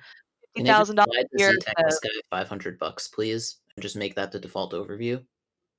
Like, truly, that So hold up. Isn't It took that a CCP literally years, probably like a decade, of players begging them to update the overview to what it is now. Literally fucking years. And that was CSM. That wasn't people like me where I just sit on a talk show and complain. That was CSM screaming at them, maybe not screaming, but sitting at them at semi-annual meetings every fucking year in their offices going, update the UI, update the UI, update the overview, update the overview. Here's some basics. Here's some stuff players have. And CCP's like, oh, well, maybe we'll like get to it. I don't know. And then they finally did it. And now, yes, I agree. We have to continue to ask them for it. But it took like over 5 years to get it to where it is now. There is always more that can be done from CCP, and yet within this stream we have had literally decades worth of work proposed, all as if it is a valid idea and the number one and only idea that CCP should spend their time on. The reality is that no matter what you want, they can't do it all. I'm sure they would love to. I'm sure they would love to increase new player retention. They would love to give new players new avenues, but the answers are not always as simple as people would like them to be. Even like this overview question. Everyone's like, oh, just make what is it? The one there are a lot of people use. Tech S is like ZS. Everybody just makes ZS, but like ZS as a default overview is insanely complex for like most players. Like, and you're like, oh, it's not complex. You're not a new fucking player if you're using ZTech S usually, right? You are like the 3-month-old player who's actually understands most of what the overview is fucking telling you. The fact that the overview is as simple as it is currently is actually more effective usually for new players. I'm not saying it's the best. Don't get me wrong, but there is methods to the madness here. And every time somebody says, "Oh, CCP should do something else," they're not always thinking of the implications of everything else that goes into it. Because most of these decisions, most of the stuff in the background, it is insanely complex. Eve is a game where every single minor detail and decision can have game-reaching like effects that people don't even like they not only do they not think of, they Really, couldn't that's think too of if they tried ominous, to. man. I'm not saying that should do like an overhaul of the whole UI. It's as simple as just make an incentive for people making organization that actually help people out. Like you have this ESDS whatever, and people don't Okay, join that. idea. What do you want for an incentive? I don't know. It could be Right, talent you points. don't It could be fucking know. whatever. You just say make it better. Yeah. And guess what? The reality is, if you have a simple make it better idea, give it to me and Don't I'll get push mad. it. And I do Don't get get mad because I mad, hear my the same friend. stupid shit over and over again. It's like, well, just make it better. Just make it better. How do you make it better? Well, I don't know. Well, Well, do you I think tried. CCP You is know just what? sitting I there? tried to push that as a candidate of the CSM. Actually, You're not pushing an idea. You're just saying make it better, which is the exact same fucking problem. Stop saying just make it better. Give me ideas. Give CCP ideas of how to actually make it better. What if you had a boost? If you're in an organization that helps new players with your skill points, a simple Abuse. We've boost. said Who this. is It an will be organization that Yeah, defines it will get players? abused. Like, do I just get a bunch of alts in my corp so that like it boosts SP on my alts? Like, sick. I'll take If it. there's a way to boost SP, then every organization in Eve will find a way to make sure that they are getting that boost. So I don't If really they're think there helping should new be any. players with new player retention, that's amazing. They should do that. Alts aren't new But players. most, if Can I not ask? all Can of I ask them, a would silly just not question? help with new retention. What if we retain like? What if we start retaining like 50% of players or something because like through some like miracle CCP figures it out? How is that going to impact the servers? Do we think? Do we think that's going to be a good idea? more It'd be more money fantastic. for better servers. Problem solved. So Slap Villy, some more. you mentioned that if there were good ideas that you'd bring them to the table. Now, are you just looking for like super simple ideas, or are you looking for something that might require a little bit more effort? Even if an idea requires more effort, a good idea is a good idea. The Okay. reality is though that simpler ideas are just easier, Yeah, no, right? I got you. And CCP does not have infinite manpower, So nor do they have infinite time, nor do they have infinite developer resources, right? no, I understand So that. if you So want something to actually be successfully put out there that CCP is going to go kick ass with, the simpler it is, the easier to implement it is, the better. And like sometimes the simplest of ideas are the best ideas because they affect things the least, right? Or they have the least side effects, I should say. so what about this? What about changing or adding in a new set of missions that would introduce players to the basic mechanics of the game besides just approach, lock, and orbit? You So say stated it they again. don't want to mess with missions. Adding in a new set of missions. So like similar to the Sisters of Evark, adding Okay. in a story arc that is only accessible to new players that Why would would it have to be only accessible to new players? because it's for new players to learn the game, learn what the game actually There's a has lot to of old offer. players that could you know Yes. Well, do this yeah, I content. mean, okay, sure. So anybody could do it, but only new players could get could get the real rewards from it, which eventually, in my ideal vision, would be like learning skills that are related to the missions, such as the Magic 14, something like that. But on What a if new players baseline, can just review on a organization baseline, and say what organization works and what not on the UI, look, and that's look, it? dude, Okay, Juvenius, we Karma get it. Fleet now has 5,000 positive recommendations there at the top of the search filter every time. Yeah, that's the problem, is that it gets weaponized. Or like you make like 1,000 negative reviews against a group that you don't like. Karma Just Fleet now has 5,000 negative. Yelp You know, Yelp everybody. Yelp So- doesn't work at all, and it definitely does not work in Eve. So I what do don't. you think of the complexity of that idea, though, Billy? Adding a set of missions. A new mission arc Yeah, that is it provides on a players with skill scale of points. 1 I to think that's 10? awesome. It sounds like something we might have already proposed. Yeah, I'm sure it But is, but specifically making those missions related to the activities of EVE Online with like side quests that say like, hey, so you just did a mission on exploring. Do you want to do more of that? Did you enjoy that? Do you want to go do more? Here's a giver, a mission giver that'll give you a ton of missions for exploration. Go have a blast, have fun. Do you think it that'd sounds like you're be talking about an entire mission system revamp. Yeah, we don't have mission systems for That might exploration. CCP has said be they a won't little retouch okay. missions. But can't you Sorry. just take what we already have? Just take the epic arcs, take the new player tutorial, and if you tweak them slightly, you can get the information maybe that you need to relay in them. Like you could tweak them to a point where like what Redline wants might actually be affordable and easy to access. Been tweaking the tutorials for like a billion years. Like that's not where they should focus at this point. No, what I'm I saying don't is know. like to make Redline's point I think I actually float, like is what I would say, like just to get that information across at least, because like right now I don't know how much of that information is actually like available. I'm gonna say probably 0%. So at least being like, yeah, you need to join a fucking group, and oh by the way, this is how missiles work, and this is how transversal works. I And I said Run literally the- having you run the a career tip that says join another group, talk in these channels. Like that's all you need. Right. Rookie help chat, Sure. default corp. Man, do you know So, how frustrating it would I be to try and do force a new player on how to do fucking spiraling and transmatching, or I like do have another kiting? I do have another one, Yeah. Billy. Another suggestion just to as far as like the corporations go. Do you think it would be possible or too complex to make the activity tracker recommend groups based on similar activities between a newer player or even an older player and a corporation? And it's not something that you could go into a corporation advertisement and just check a box. It's something that you would actually have to have people in that corporation performing those activities to have that box checked for you automatically. That seems pretty Sounds like a good complex. idea, but the reality of that situation is that you now have to make the activity tracker significantly more than it is just You for have to this make one it feature. do something, right? Like your hours of input versus what you get out of it are not, you know, how would I put this, reasonable to expect that to be So a workable solution.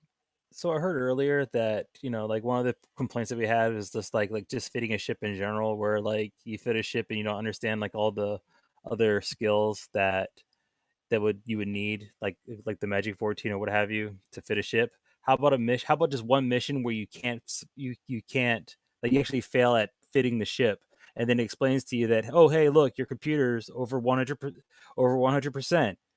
look at your skill. Go look at your skill queue and pick the right skill to help you fit the CCP's ship. already working on something similar to that. And then they give you a skill injector to Like actually, I think that's already in the game, right? Like, well, the thing is, how can you teach people?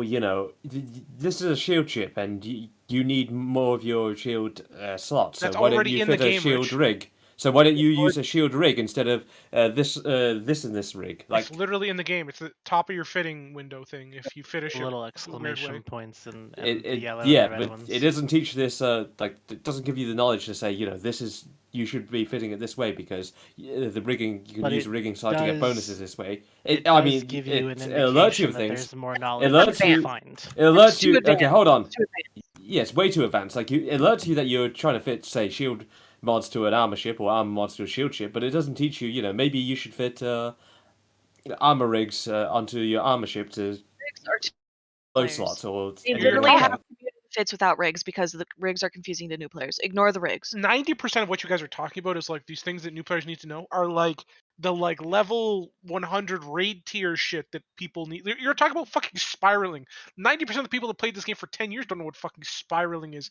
Like you have to actually understand what a new player is and what they're thinking. That like you're so out of the context of what actual new players give a shit about that it's like mind fucking blowing. We're talking about missions you that are teaches them. so on a pedestal right now that Yeah, I am. I'm ashamed that you're saying that. I actually have a forum that we have, like, everybody gets to tell their experience and why did they leave. And I was having an argument with Rain because the email, wasn't talking about email. I was talking about communication. Billy, I've been running new player orgs for years, and if you think you have all the answers, be it. But everybody's entitled to an opinion, and I have mine. So please get out of that horse that you are up there. Do you think fucking Because I've been spiraling? running. Juvenius, do you think spiraling is something a new player needs to fucking know? But why do you generalize here and you say that everybody in this room doesn't? I don't hadn't even spoken know for what 15 experience. fucking minutes, Juvenius. I was talking about fucking Rich and the other guy fucking talking about like the fucking most asinine fucking concepts that don't matter to fucking new players. You said fuck 5 times. Fuck. Times. Okay, I'll say 1 second. more. Billy. Fuck. Billy, Let's the be reason. clear here. Christ, Billy, Billy, it's a fucking Billy, game. Chillax. Okay, Billy. The reason why. Billy, the reason why I say that is Let's all because let how that the out. Chill, how man. Take a glass of water.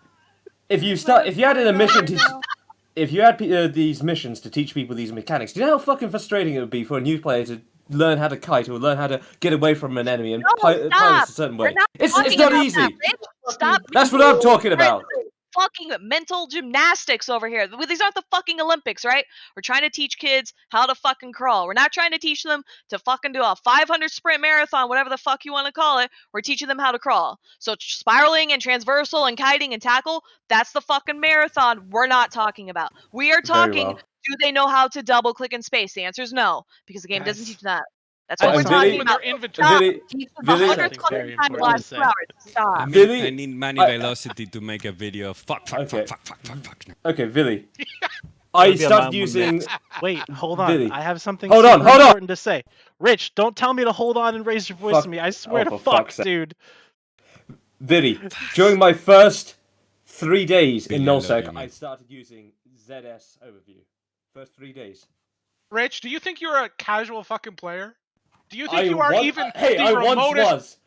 No, I once let's be was. clear here. Do you think you are even remotely like close to what the average new player is like? Depends on which version you want to ask. You wanna are ask not. Me you want to You're ask me not. that 18 I- months ago?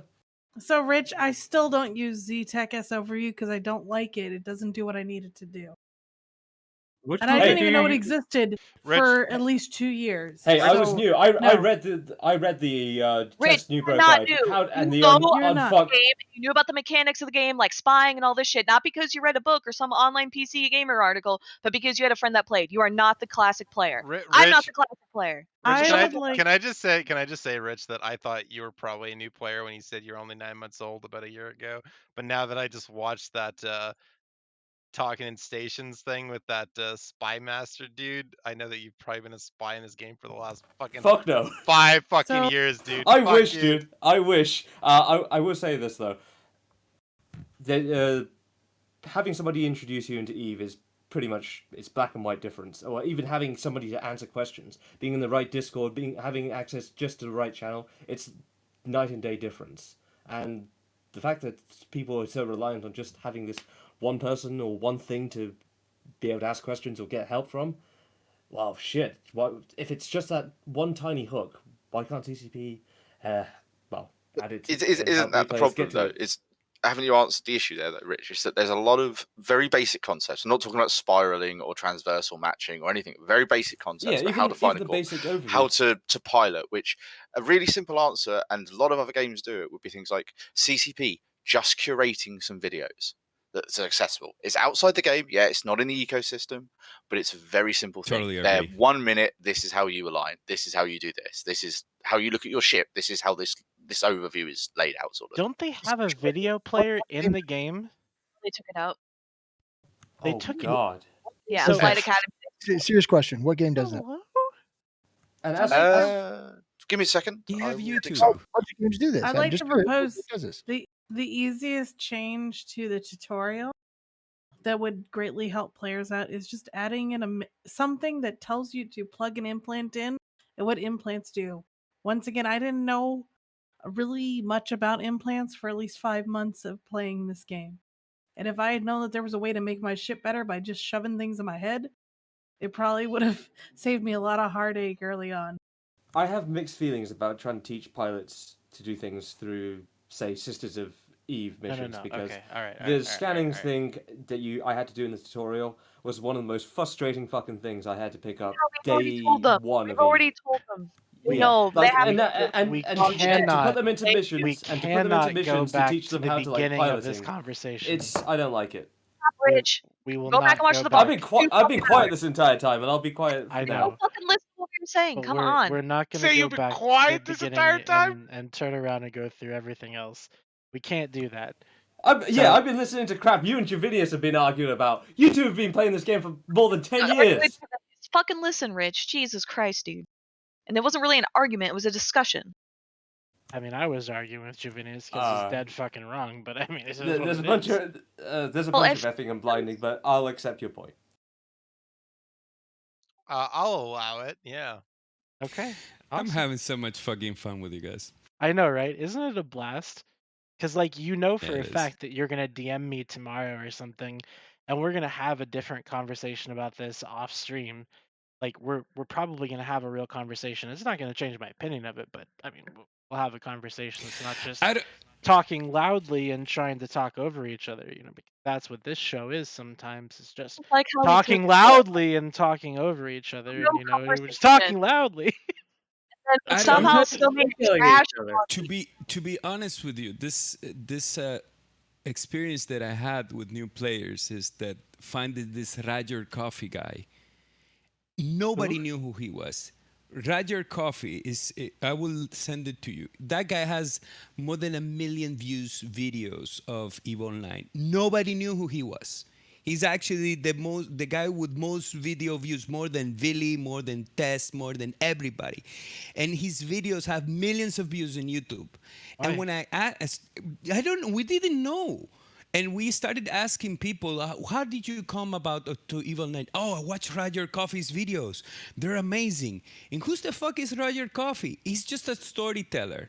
He takes the stories of EVE Online and makes these amazing stories like story time and just makes this, it's 90% like imagination from him. But everybody just goes, oh, we should play that game.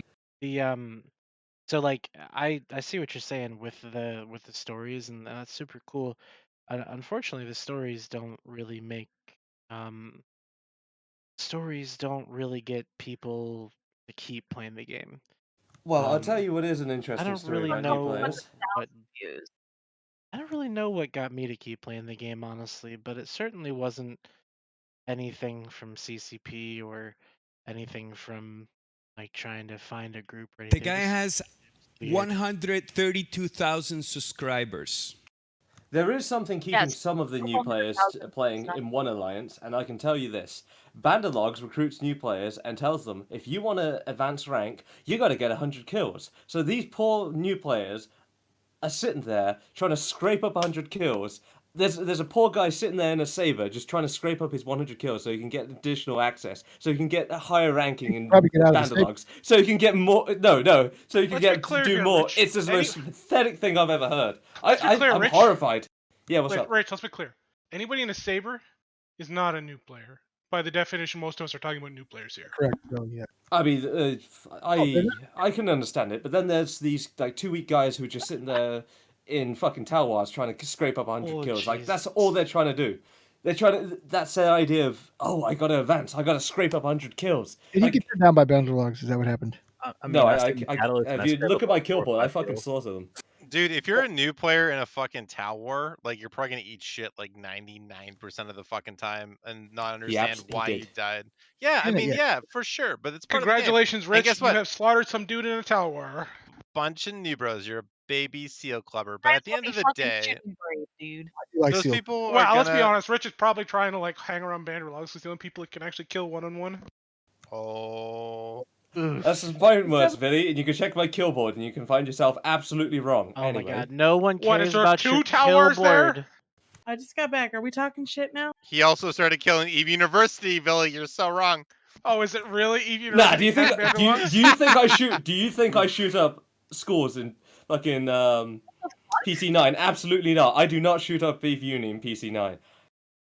I'm kidding, Rich. I'm just kidding. I hope so. I hope so, but no. Well, it sounds like you're shooting up the schools in Banderlog City, so apparently you're not this fucking, I don't know.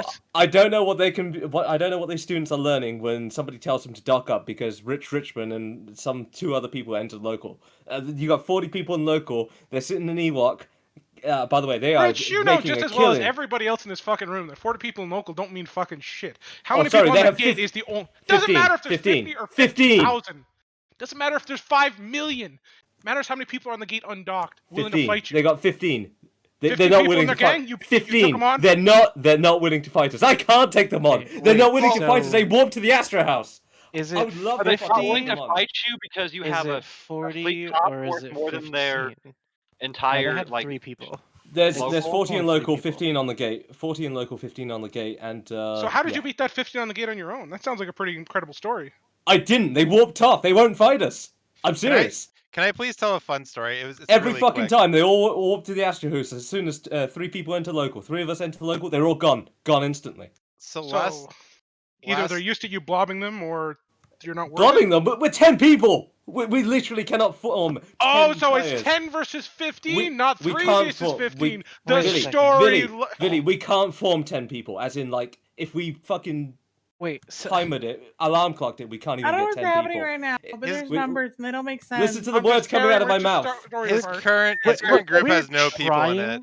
We're trying to listen to the words coming out of your mouth, but you're changing them every time you say them. Listen to the words coming out of my mouth. 3 people, 3 of us enter local. Okay. 15 of them on the gate or warp off. Maths. Okay. So let me just make sure that I understand correctly. So there were 60 people in local, 24 people on the gate, and you had a fleet of 12. No. We Fuck. did not have a fleet of 12. They had a fleet of 15. Okay. Rich, because your 3 dudes are probably worth more than their entire fleet, and they just don't do it. I'm in a slicer!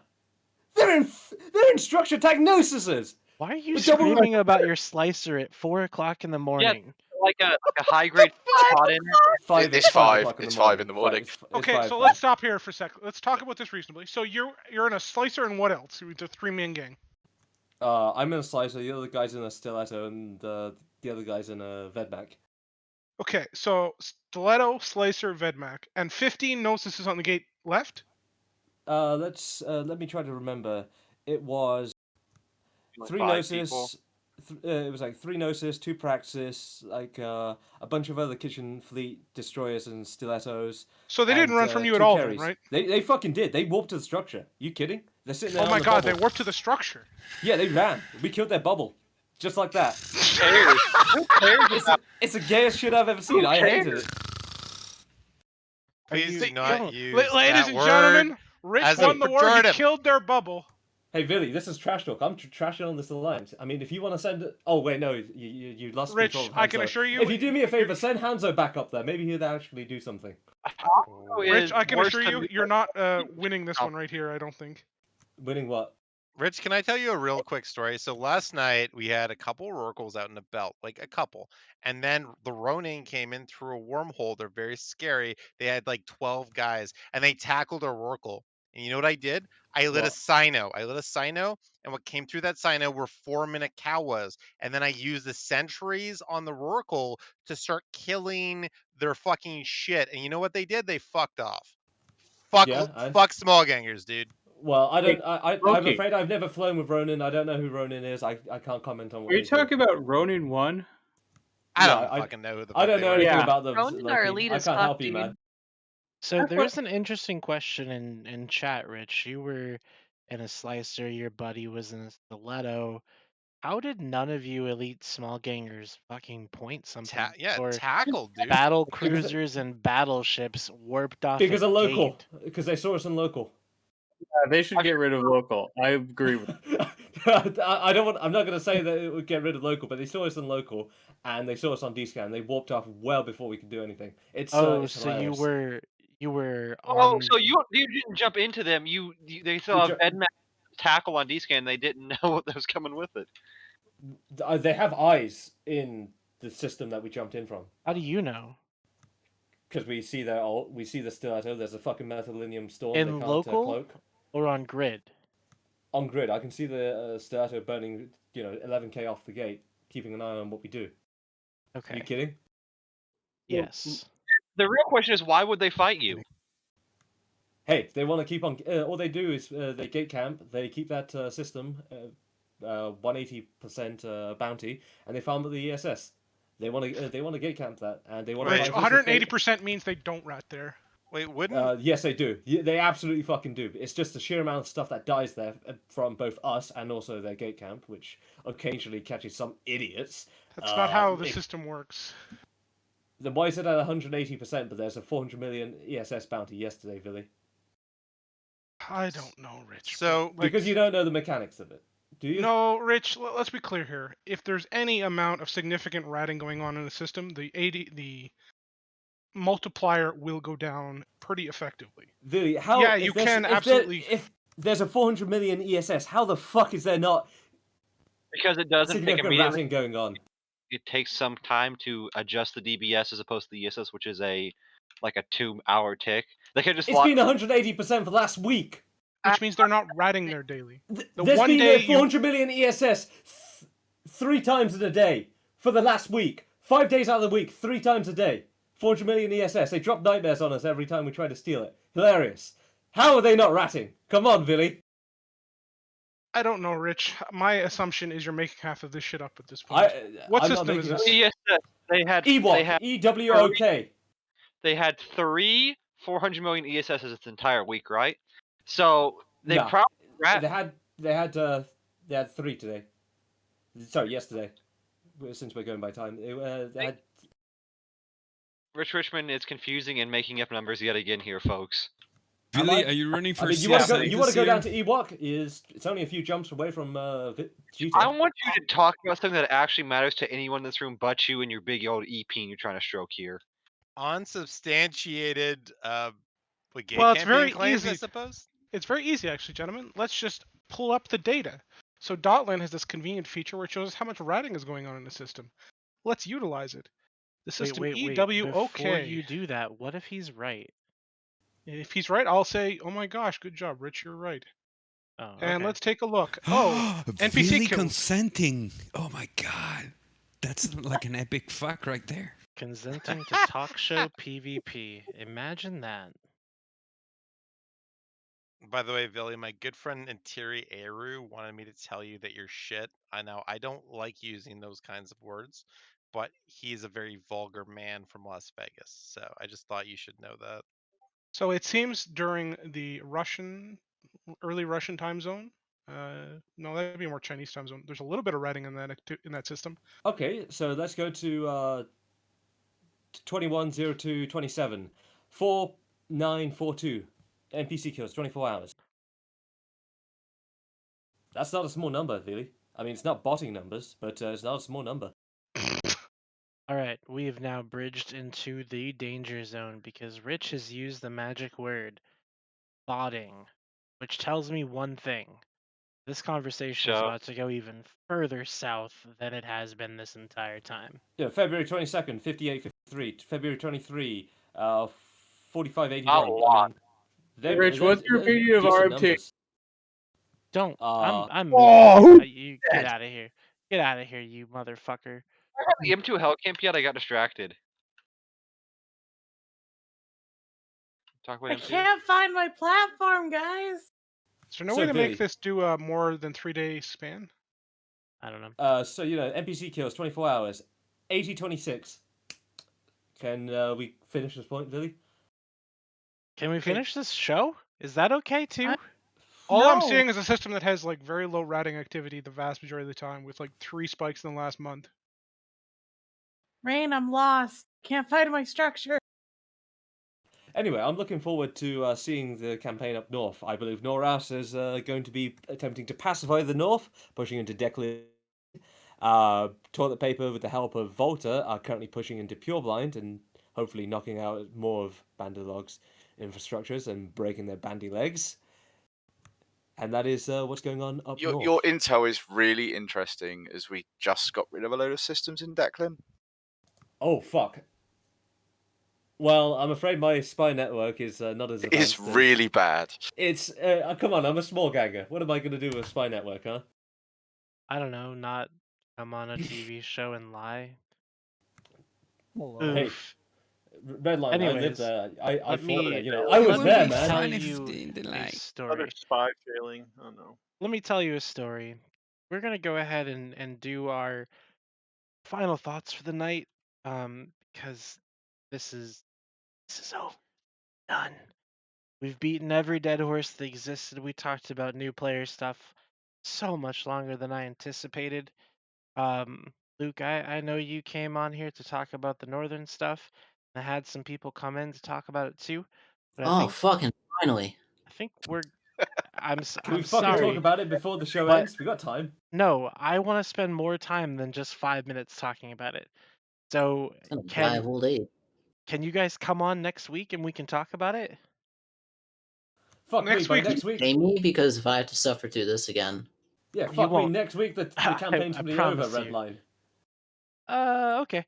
I promise you that we will talk about it next week. I promise. If you guys are here, I don't we'll like talk money. about it. Bring I'll pay you to. Bring your friends. Every friend you bring onto the show, I'll give you 50 million ISK. Oh, bless.